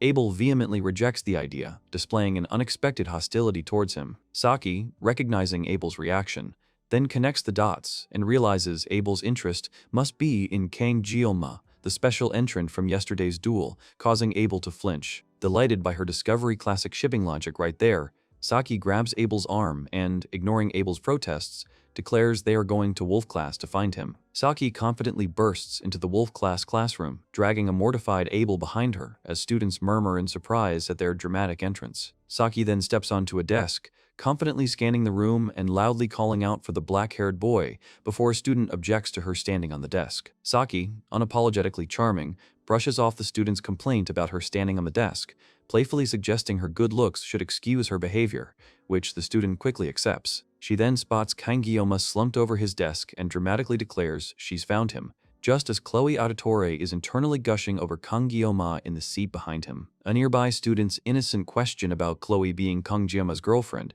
just makes Saki's eyes glow with mischievous intent, confirming it will make things more fun for her, to Chloe's sudden horror. Saki then brazenly settles onto Kangyoma's desk, startling him awake, and introduces herself, extending a finger towards his face. Before she can touch him, a furious Chloe Auditore, her eyes blazing red, violently grabs Saki's hand and demands to know who she is. Kangyoma is visibly alarmed, recognizing Chloe has switched into her dangerous protective mode again, especially as she produces a rattling box cutter. He internally groans, anticipating the inevitable chaos. Abel, with teal hair, tries to pull Rachel away from the commotion, asking what she's doing in someone else's class. But Rachel, her heart-shaped eyes glowing, simply shrugs her off, claiming she's just saying hello. Rachel then confidently steps on Chloe's box cutter, which Chloe had dropped during their grapple, and patronizingly pats Chloe's head, telling her not to butt in when adults are talking and to avoid dangerous objects. Rachel attempts to resume her conversation with Kangyoma, but Chloe, with blazing red eyes, launches herself forward in a blur, screaming "D.I." A jarring cutaway to a student in the cafeteria dramatically spilling juice to get a friend's attention feels like such a typical, almost self-aware trope, just before the scene snaps back to the classroom where Rachel has expertly caught Chloe's attack, effortlessly gripping her arm. Rachel then condescendingly calls Chloe too slow and immature, ignoring Abel's frantic yells for her to stop, and, with a swift, powerful move, flings Chloe high into the air. Chloe spins helplessly before crashing to the floor with a loud thud, leaving Kangyoma and the other students gaping in shocked admiration at Rachel's overwhelming strength, which the narration reveals comes from her family's philosophy that power makes technique obsolete. Rachel, now explicitly identified as Rachel de Marat, the Spear Saint's niece, then turns back to Kangyoma, provocatively asking if Chloe is his girlfriend, to which he quickly denies it, but a furious Chloe on the floor radiates a dark, possessive aura, internally telling him not to look at Rachel. Kangyoma, perhaps sensing the rising tension from Chloe, quickly clarifies to Rachel that Chloe is just a friend, eliciting a thoughtful, "huh," from Rachel. With Chloe still fuming on the floor, Kangyoma finally acknowledges Abel von Nibelung's presence, realizing he hadn't noticed her in all the chaos, and pointedly asks Rachel de Marat and Abel why they even came looking for him. Rachel confidently explains that Abel seemed interested in him, so she thought they'd drop by. Abel immediately turns red and vehemently denies ever saying such a thing, accusing Rachel of dragging her there. But Rachel just casually deflects by saying Abel didn't resist enough, causing Abel to freeze in exasperation. As the other students start whispering about the spectacle, Kangyoma, utterly unbothered, just tells them to leave, sighing about wanting to sleep. Rachel, amused by his bluntness, laughs and then brazenly drapes herself over Kangyoma, calling him interesting and suggesting a Netflix and chill session, making him visibly sweat. Just as things get awkward, a furious Chloe, with a dark aura, explodes up from the floor, yelling for Rachel to get off her Gioma, which only makes Rachel mock her possessiveness with more laughter. Abel, now radiating a green, rumbling aura herself,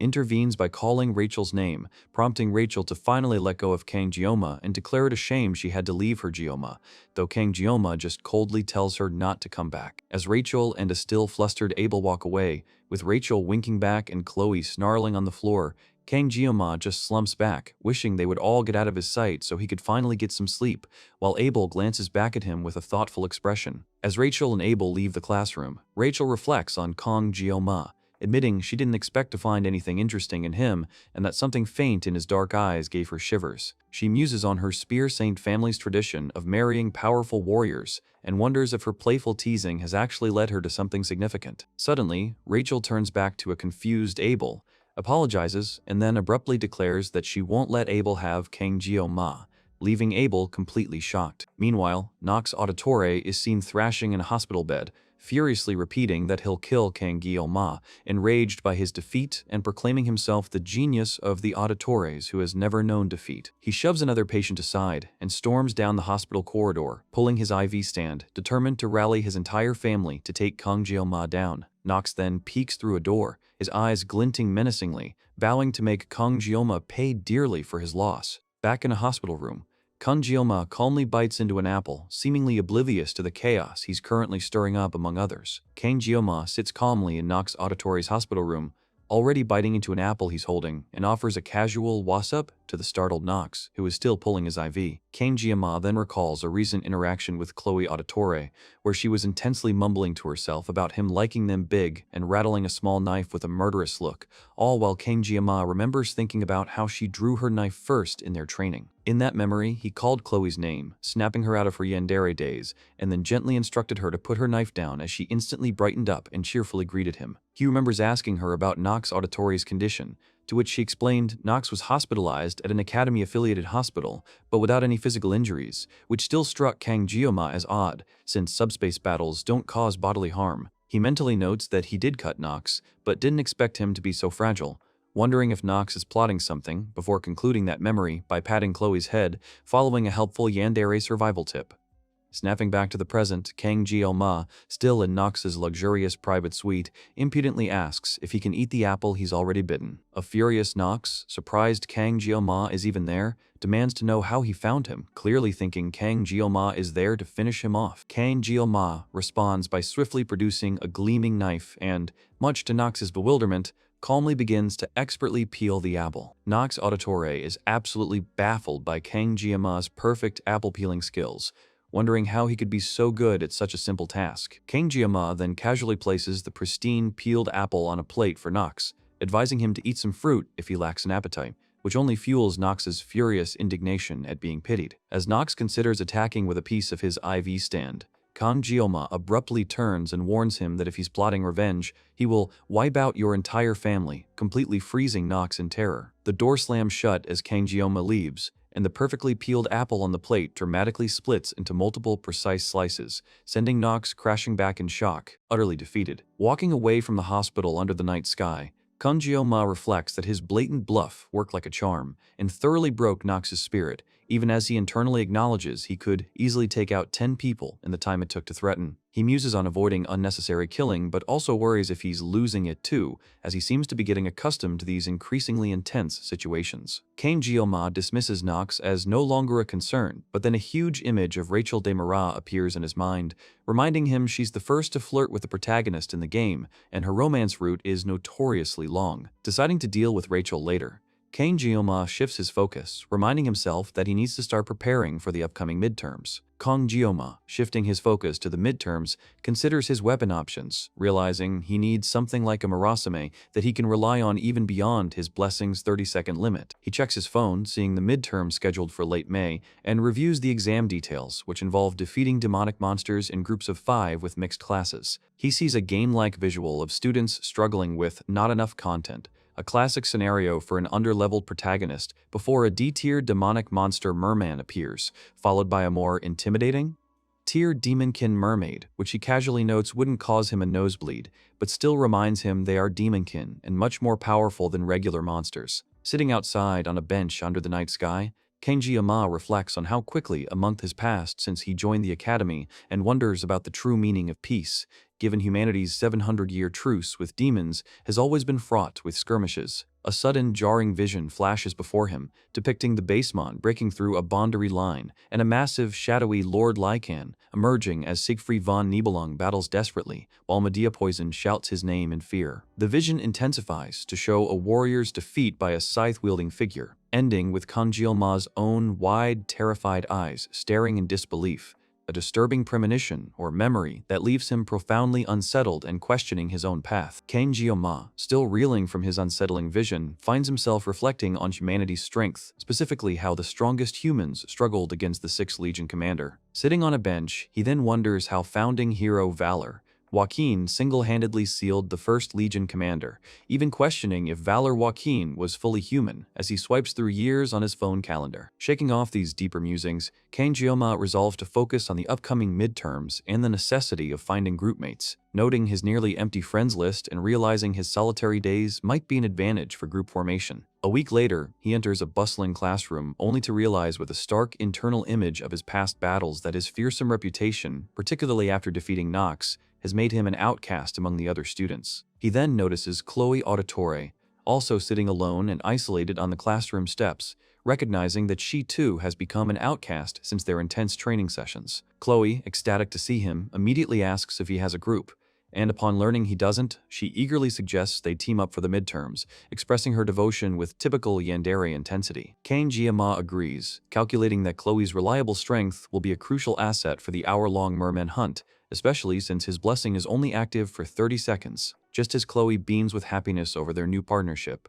Rachel Demura abruptly bursts into the classroom, exuberantly declaring she's back to play with Kang Jioma, much to his obvious dismay. Chloe Auditore's intense jealousy immediately flares up, her aura darkening as she glares at the BIG threat, while Kang Jioma internally groans at Rachel Demura's dramatic entrance. Rachel completely ignores Kang Jioma's frustrated attempts to shoo her away, putting on a full fake crying act and dramatically flinging herself over a desk, claiming she can't hear him. She then casually asks if he's found a midterms group, and upon learning he hasn't, enthusiastically demands he join hers with heart-shaped eyes, much to Kang Jiama's dismay. He tries to decline, mentioning his existing agreement with Chloe, but Rachel insists he's fun and declares there are 2 spots open in her group, not taking no for an answer. Realizing he might jeopardize his grade and rewards, and seeing Chloe Auditore's resolute nod of approval in the background, Kang Jioma reluctantly agrees, figuring it's a strategic, if annoying, move. Rachel, delighted,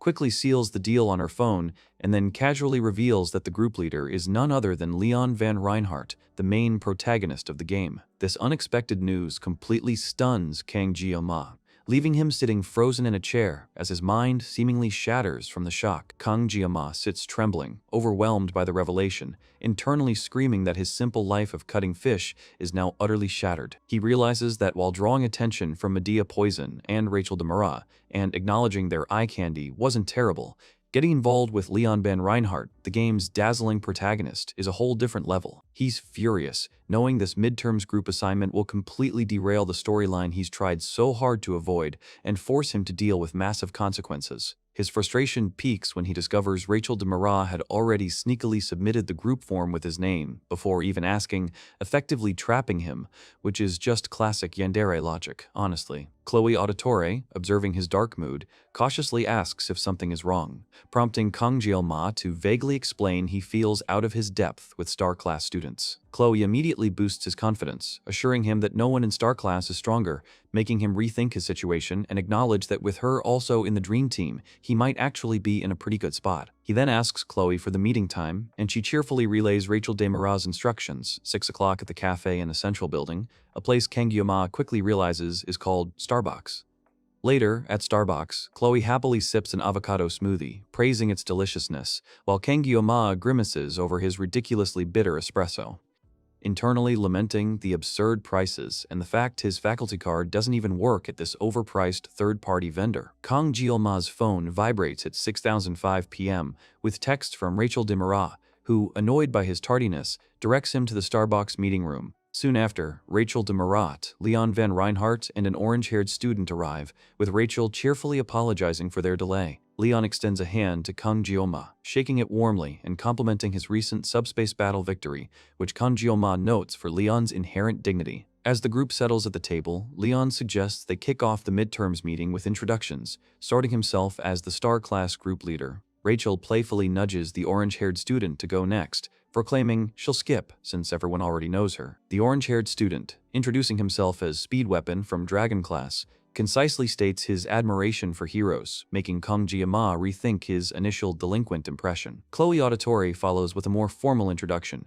but her possessive Jioma, my Jioma, quickly surfaces, observed with amusement by Rachel Demura. Chloe then sighs, managing to rein in her emotions to simply state she joined at Kang Jioma's invitation. Kang Jioma then introduces himself as being from Wolf Class, just like Chloe, prompting Rachel to playfully give him a round of applause, joined by Speed Weapon, before Leon takes charge, tapping his laptop to get things started. A holographic map of Scopoli Island, the 63.6 square kilometer exam location, then appears above the table, and Leon explains they'll be transported there via a subspace gate for a very real and dangerous monster hunting exam. He specifies their group is assigned to the northeastern coastal area, where they and 2 other groups will compete to subdue the most demonic monster merman from a limited number available. Speed Weapon raises a concern about potential mermaids on Scopoli Island, which Leon dismisses, saying the area was already surveyed, and Chloe then asks about potential combat or ambushes between student groups. Leon clarifies that the exam is only about subjugating monsters, and fighting other students will result in disqualification,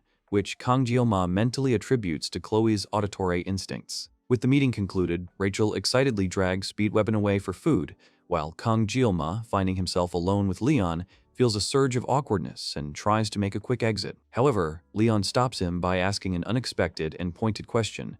"Where are you from?" Leon's unexpected question about Kang Jeoma's origin leaves Kang Jeoma internally reeling, as he recognizes the question but feels an entirely different, unsettling undertone this time around. He quickly dismisses the idea that Leon is simply asking about his nationality, realizing Leon specifically waited until they were alone to ask, indicating a deeper meaning. Leon's eyes glow with an intense blue light as he clarifies, asking if Kang Jeoma is like me, adding to Kang Jeoma's growing unease. Seeing Kang Jeoma's confused expression, Leon abruptly drops the topic, telling him to forget he asked and announcing he's leaving first. However, Kang Jeoma, now thoroughly intrigued and suspicious, stops Leon by placing a hand on his shoulder, turning him back around to repeat the same probing question.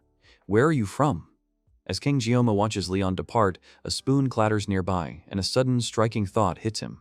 Could Leon also be a transmigrator from another world, just like him? Kang Jeoma sits alone, realizing that if he, a mere background extra, could be transmigrated into this game world, then Leon, the actual protagonist, certainly could be too. He then recalls how his blessing of the Blade God heightens his senses, allowing him to perceive the exact same Leon he knew from the game, convinced no professional actor could capture him so perfectly. Frustrated by the lingering uncertainty, Kang Jeoma searches for Leon Van Reinhardt's wiki page on his phone, only to find no information exists for him in this world, deepening the mystery. Annoyed, Kang Jeoma resolves to stop getting involved with Leon, and even considers asking Medea Poison for help if the transmigrator issue resurfaces, which immediately conjures a rather flirty, imagined Medea asking when they'll run off together. Classic protagonist trying to escape the plot, huh? Despite this bizarre mental interruption, Kang Jeoma manages to stay calm, noting it's the last thing he wanted, as a system window for his blessing of the Blade God suddenly appears. The system displays his body grade has improved from 5 to 7 due to consistent exercise, while his mind and armament grades remain the same, though he expects his armament grade to rise once he obtains the Murasame. He observes his synchronization value has significantly jumped from 2.5% to 6.8%, realizing he's now very close to reaching the 7% threshold needed to fulfill the blessing's main condition. Kang Jeoma continues to mull over the mystery of Leon's potential transmigration, recalling past intense combat scenarios as he ponders his unique connection to this world. He gestures towards a holographic display, frustrated at not fully understanding himself or having anyone to ask. Suddenly, a system notification dings, announcing that his blessing of painlessness has met its activation threshold, causing its duration to increase from 30 to 40 seconds. Kang Jeoma's eyes widen in shock and satisfaction, realizing his efforts and training have paid off, genuinely happy despite himself. The narrative then jumps through a montage of the days leading up to midterms, showing him doing intense solo exercises, interacting with his midterms group, Leon, Rachel, Chloe, Abel, where Chloe's jealousy of Rachel subtly reappears, and practicing his blade skills. Finally, Kang Jeoma arrives at the training grounds, observing the impressive subspace gate, and joins his fully assembled midterms group, Rachel de Marat, Leon Van Reinhardt, Chloe Auditore, and Abel von Nibelung, ready for the exam. Rachel, acting as main attacker, playfully teases Kang Jeoma about his tardiness as he finally joins Leon, Chloe, and Abel at the impressive subspace gate, with Leon confirming his role as leader, Chloe as sub-attacker, and Abel as the group's supporter. Kang Jeoma quickly observes Rachel's powerful S-tier Heaven's Halberd, and notes that Leon still lacks his legendary Balmung, then eyes Abel's plain-looking flute with suspicion, wondering if it's really his armament. Rachel then pokes Kang Jeoma, while revealing that Abel's seemingly innocuous flute is actually one of the very few S-tier healing armaments, a true rarity even in the game. When Kang Jioma leans in for a closer look, Abel visibly bristles and tells him to back off, which, honestly, classic yandere logic for protecting his precious item. An academy instructor promptly bellows to announce the official commencement of the 2034 first semester midterms, sternly emphasizing that students prioritize safety over academic performance, a typical lecture before a potentially deadly exam. As Leon coolly checks his watch and urges the group to prepare, Chloe expresses her growing unease to Kang Jioma about persistent rumors of mermaids appearing on Scopely Island, despite the current truce with the demonkin. Kang Jioma reassures her that the instructors must have thoroughly checked the area, though he himself can't help but ponder the implication of demonkin mermaids. Finally, the instructor's voice booms across the training grounds, ordering all the students to proceed into the subspace gate. Leon reassures Chloe as they step into the subspace gate, and Chloe mentally reaffirms her confidence now that she's with Kang Jioma. The team instantly finds themselves in a dark, shimmering subspace, with Chloe immediately flustered and struggling to communicate as Abel shouts that they're in a cave with no signal. Suddenly, a massive mermaid bursts through the ground with a huge splash, startling everyone and confirming Chloe's earlier fears. They are then warped to the sunny beach of Scopely Island, where Abel and Rachel are instantly sick from the teleportation, though Kang Jioma and Leon seem completely unfazed. Kang Jioma is quickly bewildered by the appearance of a tiny, comical fish monster that runs towards him, thinking it's so small he might not even need his knife for it. Classic freerider logic. Leon, however, explains that these are just weaklings, and the mature mermen they are actually supposed to hunt will be found deeper in the designated area. He then reminds the group that Chloe has already gone ahead to survey the area and cautions everyone to be careful as they head into the dense jungle to catch up. Kang Jioma senses movement in the jungle, and Rachel de Marat, anticipating Chloe's arrival, points her spear into the trees. Chloe Auditore then gracefully leaps through the canopy with a flash of pink energy, landing near the group, and confirms she chose this route for stealth. Leon van Reinhardt, the group leader, immediately asks Chloe about what she discovered, and she looks hesitant before revealing a massive cave entrance. They approach the cave, confirming it as their target, and hear a deep rumble from inside, which quickly reveals dozens of demonic monster mermen gathered around a campfire. Leon observes there are at least 50 mermen and then flashes back to a pre-midterm strategy session where he assigned roles. During the flashback, he instructs Chloe to survey the area and tells Speed Weapon to provide buffs and heals, prompting Abel von Nibelung to challenge the notion of a healer being a hero, a classic trope. Leon then assigns Kang Jioma the task of taking the rearmost position to watch for threats, which Kang Jioma enthusiastically accepts as an easy role. Finally, Leon states he will command from the center and join the offensive if necessary, before turning to Rachel de Marat, his eyes gleaming as he prepares to tell her role. Kang Jioma notes that Leon van Reinhardt has made his decision regarding the team's roles as Rachel de Marat dramatically leaps onto the ground from above. Rachel then immediately grips her Heaven's Halberd, which crackles with energy, and swings it to unleash a powerful blast that obliterates a group of demonic monster mermen. As the mermen shriek in confusion and pain, Rachel gracefully jumps again, her weapon flashing as she continues to slash through more of them with a fierce grin. Leon's voice cuts through the chaos, reminding Rachel that her job is to destroy everything, to which she confidently replies, "Of course." Meanwhile, Speed Weapon clasps a flute-like armament and plays a Bless skill, sending out green energy that visibly impacts the surrounding demonic monster mermen. Empowered and focused, Rachel continues her relentless assault, counting her kills aloud as she demolishes the horde of mermen with her Heaven's Halberd. Rachel continues her rampage, yelling out her kill count as she uses a powerful whirling wheel skill against the demonic monster mermen. Kang Jioma and Leon watch in surprise, noticing Chloe's intense reaction as her sword begins to glow with power. Chloe then leaps into action, activating her Cutting Nata skill to swiftly slice through a group of demonic monster mermen, adding to her own kill count. Both Rachel and Chloe unleash a synchronized assault on the remaining mermen, their combined attacks causing massive destruction and an unexpected rumble. Kang Jioma realizes with growing dread that the two are actively competing to see who can take down more monsters. Suddenly, a massive demonic monster merman erupts from the ground, its sheer size momentarily surprising both Rachel and Chloe, who immediately prepare to face this new threat. They attack the giant monster in tandem, their individual powers combining into a formidable force that overwhelms it. As the dust settles, Rachel playfully compliments Chloe's speed, only for Chloe to sharply claim the final kill, ending with a terse challenge to Rachel. Kang Jioma breathes a sigh of relief as Rachel and Chloe finish off the giant merman, seemingly proud of their battle prowess. Leon, sheathing his blowing sword, then confirms their successful hunting of all 60 demonic monster mermen, and suggests they are done here. As the group prepares to leave, Kang Jioma observes Leon's seemingly calm demeanor and reflects on how Leon had probed him earlier about his origins, realizing it was more than just a casual question. Suddenly, Kang Jioma experiences a jarring vision of himself and Leon falling from a cliff, hinting at a potential trap or betrayal. In the very next instant, the entire group is horrified as a menacing, red-eyed Leon collapses to the ground after a powerful whoosh throws him back, confirming Kang Gioma's ominous feeling. Kang Gioma's eyes widen in shock as a massive, purple, lightning-clad demonic monster mermaid erupts from the water, proving Chloe's earlier fears about mermaids on Scopuli Island were entirely justified, and what could possibly go wrong. Rachel reacts with fury, demanding to know how such a mermaid could be present when the area was supposedly surveyed, while Speedweapon desperately tries to contact the instructors, but finds there's no signal and more monsters are coming. With communications cut and the team in peril, Kang Jioma immediately takes command, ordering Rachel to hold off the incoming fish and directing Speedweapon to use all her healing blessings on the now incapacitated Leon. Kang Jioma urgently calls out to a trembling Chloe Auditore, instructing her to evacuate any nearby students and contact the instructors for help. Chloe, though worried about leaving him behind,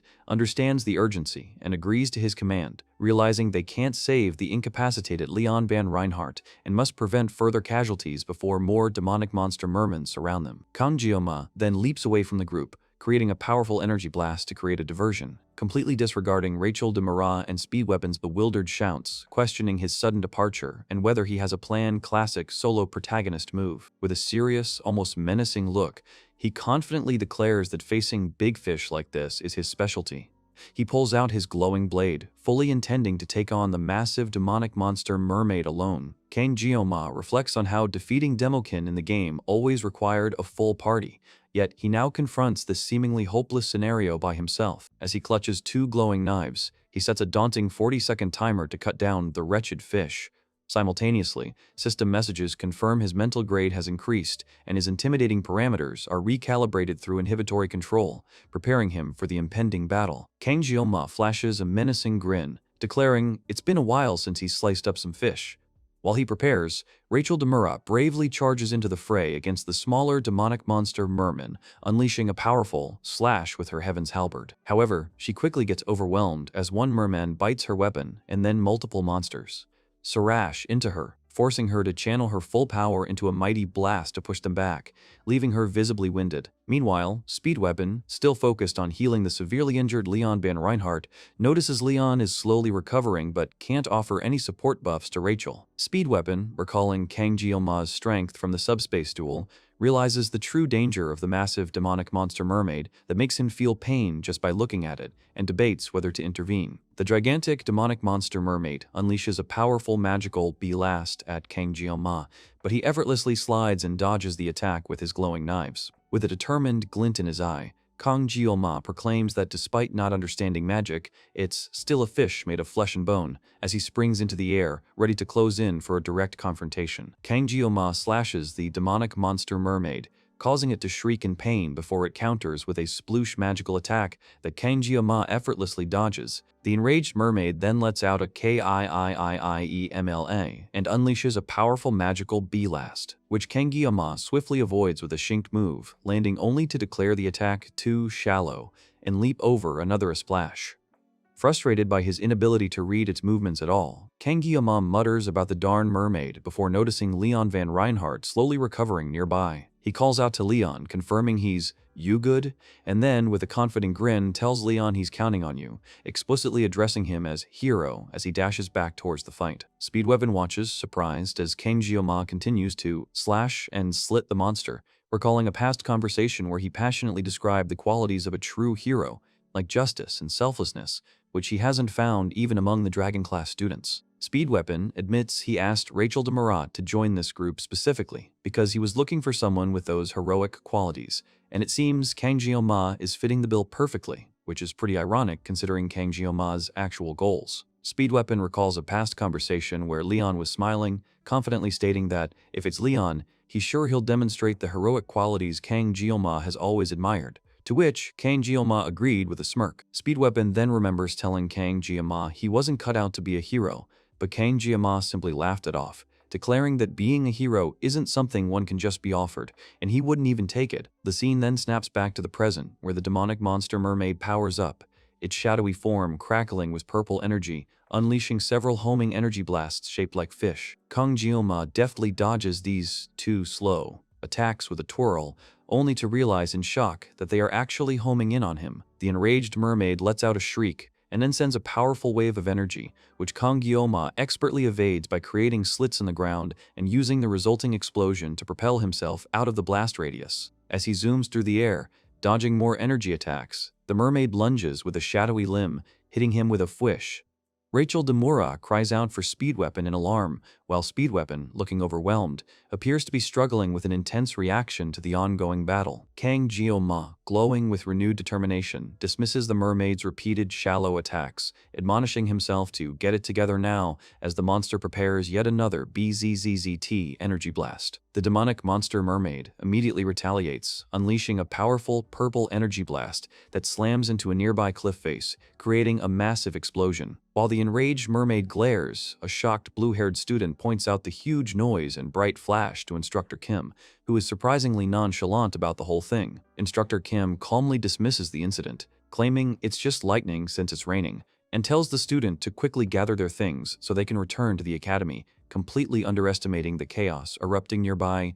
Classic NPC ignorance, honestly. Elsewhere, Speedweapon plays his flute next to a recovering Leon Van Reinhardt as several small demonic monster mermen scatter in fear, running away from the intense energy. Rachel Demura observes the fleeing small fries and, after confirming their panicked retreat, charges off to hunt them down with her Heaven's Halberd. Kang Jioma, feeling annoyed he hasn't landed a critical hit yet due to his focus on Speedweapon and Leon, wonders if the main demonic monster mermaid might have been buried when its own magic collapsed the cave. However, a massive explosion erupts from the rubble, confirming the monster's survival, and Kang Jioma grins with renewed resolve, ready to face the reappearing mermaid. As the demonic monster mermaid emerges, Rachel returns to tell Speedweapon that she's taken care of the lesser monsters and is leaving him to protect Leon, leaving Speedweapon looking completely flustered. Speedweapon watches in awe as Kang Jioma prepares for his final stand, realizing he's actually holding his own against the Daemonican completely by himself and senses a historic moment unfolding. Kang Jioma, with only 10 seconds left on the clock,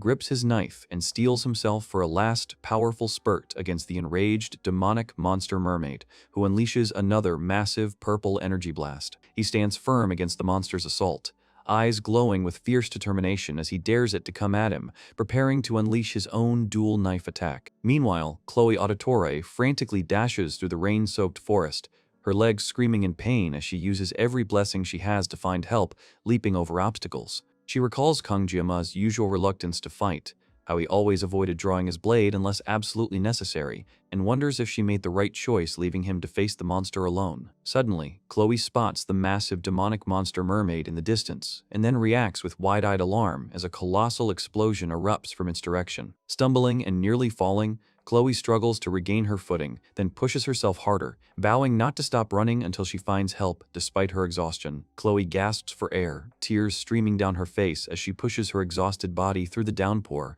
desperately crying out for anyone to help. Her mind flashes with horrifying images of shadowy, demonic monster mermen, making her panic even more as she begs for a rescuer. Suddenly, spotting some figures in the distance, Chloe lashes out in a desperate, perhaps panicked, strike, a classic misunderstanding move in a tense situation. Her sword meets another with a loud clang, revealing she just attacked Medea Poison, who calmly blocks the frantic assault. Chloe then collapses, spent and crying, managing to whisper a plea for help and blurting out Kang Jioma's name before she can finish her thought, while a furious blonde student demands to know why Chloe ambushed them. Medea instantly recognizes Chloe and hushes the angry student, taking in the full context of Chloe's distressed state. Meanwhile, elsewhere, Abel Nibelung witnesses Kang Jioma's awe-inspiring display of the Blade God's power, describing how he expertly slices a huge demonic monster, much like a master chef slicing a live fish, a sight she knows will be forever etched in her memory. Kang Jioma delivers a flawless series of precise attacks, closing in on the demonic monster mermaid before cleanly slicing it apart. Both Abel Nibelung and Rachel Demura watch in stunned silence, Rachel admitting that even she, an heir of the Spear Saint lineage, has never witnessed such raw power. Rachel quickly snaps out of her daze, yelling at Abel, whom she calls Weapon, to pay attention, as she shoves him out of the path of a sudden magical blast. She sternly reminds him to stay focused and not get killed, prompting Abel to sheepishly apologize. Abel then processes the danger, realizing the demonic monster mermaid can use magic, and considering how poorly Kang Jiama's sashimi knife matches up against such a foe. Unfazed by the magical opponent, Kang Jiama squares his shoulders, his eyes intensely fixed on the regenerating monster, ready for the next move. The demonic monster mermaid lets out a shriek and retaliates with a fierce needle squall, sending multiple magical projectiles and a powerful sweeping attack his way. However, Kang Jioma agilely dashes and weaves, effortlessly evading the entire magical onslaught with astonishing speed. Maintaining his incredible speed, Kang Jioma fluidly slices through a fresh barrage of magical projectiles and delivers a powerful kick, sending the demonic monster mermaid reeling back in surprise. His fierce, glowing eyes fix on the monster as his intimidating presence seems to grow, causing the mermaid to shriek in pure terror. Without warning, two large, grotesque, fish-like monsters erupt from the water and aggressively charge Kang Jioma. He effortlessly parries one creature's attack with a splurt of ichor, but then finds himself targeted by another beast charging a potent magical blast. Abel Nibelung yells at Kang Jioma to dodge, while Rachel de Murat looks on in alarm, as Kang Jiama's face shows a flicker of surprise and strain. Suddenly, he's pulled into a serene, clear blue world, standing on a glassy water surface, contemplating his abilities. As he touches the surface, shimmering water flows over his hand, visually transforming from clear blue to a vibrant red as it drips. Kang Jioma's expression hardens into fierce determination within the serene blue world as his eyes glow ominously, solidifying his resolve. He mentally declares that whatever stands in his way shall be cut, before snapping back to reality,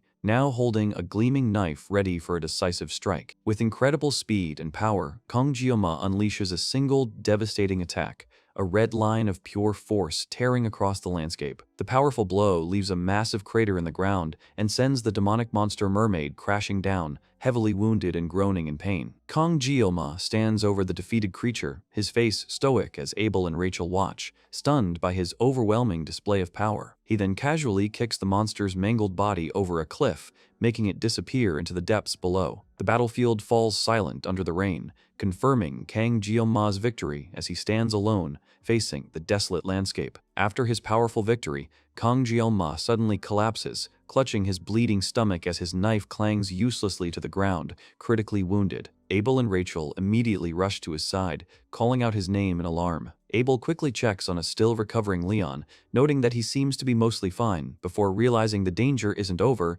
and wondering if more demonic monster mermen are returning. Just then, a relief team, including Mathia Poison, runs out of the glowing cave entrance, and Abel sighs with relief that they've finally arrived. The new group stares in shock at the mangled, demonic monster mermaid carcass, wondering what on earth happened here, while Saki Ryojo aggressively cradles Kang Jioma, tightly squeezing him and demanding an explanation for the creature's presence. Leon, ever the calculating one, smugly observes the scene, silently judging Kang Jioma for caring about appearances even when his groupmate is on the brink of death. Talk about a supportive leader, right? Medea, clearly fed up with Leon's attitude, reveals she's already contacted the academy, expecting instructors within the hour, and then pointedly demands an explanation from Abel. Abel, visibly annoyed, snaps back at Medea, complaining about the useless instructors who supposedly cleared the island, and despite his frustration, he decides to humor her request. Abel, confidently stepping forward, declares that explaining the situation is his area of expertise, prompting Medea to question how a demonic monster mermaid appeared out of nowhere, and Kang Jioma managed to defeat it alone. Medea, recalling old folktales from Siegfried von Nibelung, finds the story almost unbelievable, but has to admit that the circumstances and the group's honesty point to it being true, leading her to ponder her own power and whether she might just be an ordinary after all. Meanwhile, Speedweapon urgently asks Abel to use his healing blessing on Kang Jioma, which Abel does, internally acknowledging the formidable feat Kang Jioma accomplished by single-handedly taking down a demonkin while barely older than himself. Abel then suggests to Medea that they should keep the incident specifics from the academy, pointing out how odd it is for a demonkin to appear in a supposedly pre-surveyed area like Skopuli Island. He emphasizes that something doesn't add up about the monster's sudden presence, especially since the cave isn't hidden. Just then, a fully recovered Leon van Reinhardt dramatically interjects, asking if Abel is suggesting there's a Demon King spy hidden within the academy. Classic conspiracy theory, huh? Abel clarifies to Leon that while he isn't stating it as a fact, a Demon King spy within the Academy is a definite possibility, which Medea inwardly agrees with, realizing the implications of a demonkin appearing in a supposedly safe zone and how Kang Jioma's actions saved everyone. Medea is visibly shocked by the severity of the situation, especially considering the 7 centuries of truce that strictly forbids demons from harming Joaquin Academy students, enforced by a specific clause. Leon, stepping in, advises Abel not to reach too far with the spy theory, though Abel maintains they must consider the possibility but avoid rushing to conclusions. Leon then stresses the importance of fabricating a consistent story to protect Kang Jioma, warning that his solo defeat of the Demonkin could make him a target if a spy is indeed present. Abel hesitates, feeling it's unfair to obscure Kang Jioma's heroic act as Leon begins outlining a plan. The scene then transitions to Kang Jioma, waking up in a hospital bed, feeling the lingering effects of a healing magic ball, and realizes he is alive. He reflects on the surge of indescribable sensations he experienced during the fight, attributing it to the blessing of the Blade God. Kang Jioma then checks his updated Blessing of the Blade God status. Noting his mind grade increased from 3 to 4, his synchronization is now 72%, and a new condition has been fulfilled, which he deduces is why he felt no fear against the Demonkin. Kang Jioma taps his status window, confirming a new threat of talk about 0 personal space, because Seal A. Choi then bursts into his hospital room, dramatically shouting his name before crushing him in an emotional hug, relieved he's alive. She immediately starts venting her anger, threatening the instructors for their oversight on Skopuli Island, making Kang Jioma visibly uncomfortable under her crushing grip. Seal quickly apologizes for getting carried away and starts rummaging through her subspace pocket, eventually pulling out Murasame, a sleek B-rank katana. She presents the blade to him as his mid-terms reward, acknowledging the informal circumstances, while Kang Jioma eyes its impressive stats. Seal A then notices Siegfried von Nibelung peeking through the doorway and playfully yells for the geezer to stop acting shy and come inside. Siegfried enters, pointedly correcting Medea for calling him that and for acting like a teenager, which leaves Kang Jioma stunned, realizing he's in the presence of both Medea Poison and the Blade Emperor. Medea then assures Kang Jioma that his group mates have already explained everything that happened. Medea Poison, now fully in her role as the Academy's director, sincerely apologizes to Kang Jioma for the midterms incident, taking full responsibility on behalf of Joaquin Academy. Kang Jioma, however, interrupts her to emphasize that every student on Skopuli Island was in grave danger, not just his group, highlighting his concern for others. Medea then solemnly vows to get to the bottom of why that demonkin appeared, swearing on her reputation as director, while Siegfried von Nibelung adds that Kang Jioma saved all the students. Kang Jioma, looking awkward, downplays his actions by saying he just did what he could, visibly uncomfortable with the praise. Medea acknowledges his truly commendable actions, but insists they must keep the truth under wraps until they uncover the problem within the Academy itself, hinting at an internal spy or issue, and apologizes for the unfairness to him. After Medea playfully teases Kang Jioma about being like an old man and tells him it's okay to be more selfish, she and Siegfried leave his room. As they walk down the hall, Medea reminds Siegfried about their first dramatic meeting at the Academy 60 years ago, when he drew his sword on her for telling him to move, a memory he claims not to recall. Medea then reflects on their long time at the ancient Academy, noting that they've barely made a mark on its history, and Siegfried solemnly observes the Academy's 7th-century legacy of protecting its students, a thought that causes Medea's expression to darken ominously as if sensing something amiss. Medea Poison and Siegfried von Nibelung continue through the Academy, with Medea looking serious as she thinks about how she'd had instructors conduct multiple preliminary surveys and exercised utmost caution, yet still encountered a demonkin, implying deeper issues than anticipated. Siegfried watches her as her demeanor abruptly shifts, Medea playfully gushing about how amazing Kang Jioma is for defeating the demonic monster mermaid all by himself, and repeatedly asking Siegfried for his opinion. Siegfried, internally calling Medea a hag, begins a profound internal monologue, reflecting on how easily the term genius is thrown around for fleeting talents and explaining that he hasn't even allowed Abel Nibelung to bear such a title, which, honestly, is classic powerful mentor behavior, always unimpressed until someone really earns it. However, Siegfried then wonders if Kang Jeolma is the true genius he's been searching for, a talent so unfathomable that he speculates Kang Jeolma might reach the realm that Siegfried has been chasing his entire life. As they continue walking, Medea tells Siegfried she'll be staying at the academy for a while, and he playfully feigns amnesia about their dramatic first meeting 60 years ago, teasing her about being an old man himself. The scene then shifts to Kang Jeolma, now walking around the academy near a wolf-class sign, who realizes that the news of him defeating the demonkin on Scopely Island has indeed been kept a secret, just as director Medea had promised. Kang Jeolma, secretly feeling a quiet sense of accomplishment, reflects in the classroom that if he hadn't taken down the demonic monster mermaid, his classmates wouldn't be able to laugh so freely right now. The very first thing he did after being discharged from the hospital was to head to the Academy Forge, intending to reforge and strengthen his B-rank katana Murasame, which he considers just a hunk of metal without the blade god's blessing condition. Blacksmith Wayland, a burly figure, promises to handle the reforging, even offering a week of free service as part of a 700th year special event, much to Kang Jeolma's grateful surprise. As he leaves, Kang Jeolma is then met by Chloe Auditore, who is limping on crutches but cheerfully explains her minor injury is quickly healing thanks to Speed Weapon's emergency treatment, proudly declaring her resilience as an Auditore. Kang Jeolma acknowledges that his success was a team effort, crediting Chloe's rescue call, Rachel holding back merfolk, and Speed Weapon's healing, before Chloe informs him about growing tension between the Academy Director and the Elder Council. He glances at Leon van Reinhardt, still harboring doubts about Leon's true strength, wondering if the game's protagonist could actually defeat the Demon King, or would perish at the demonic realm's entrance. Suddenly, an Academy instructor storms into the room, loudly demanding silence and for everyone to take their seats. The nervous instructor then announces, in a very typical hero training arc style,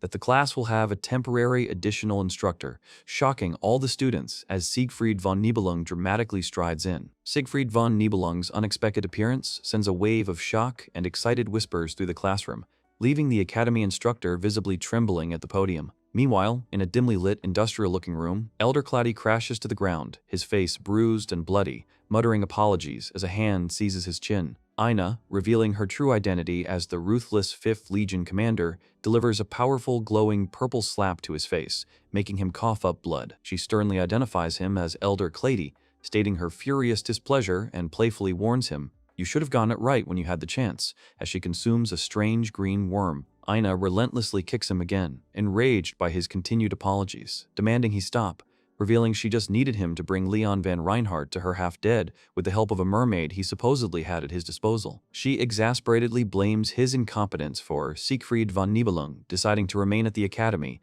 then pauses to clean her bloodied shoes, remarking on the absurdity of a mermaid losing to first years. Elder Cloudy, still reeling, clarifies that it was a single student who defeated the demonic monster mermaid, prompting Aina to wonder if it was Leon. Finally, Elder Clady reveals the student was Kang Jeolma, causing Aina to thoughtfully acknowledge the special entrant. Aina, the ruthless 5th Legion commander, smirks with glowing purple eyes, finding it interesting that Kang Jeolma was the one who defeated the demonic monster mermaid. Meanwhile, back at the academy instructor leads students, including a visibly tired Kang Jeolma, through intense physical training, barking out marching commands as they run across the sunny grounds. On a nearby bench, Chloe Auditore, now on crutches, cheerily encourages the runners, while Kang Jeolma internally wishes he could switch places with her and avoid the grueling exercise. Suddenly, Siegfried von Nibelung effortlessly runs up beside Kang Jeolma, questioning his pace and prompting Kang Jeolma to mentally lament why the Blade Emperor is running with a mere foot soldier like him. Kang Jeolma realizes the storyline has completely veered off course,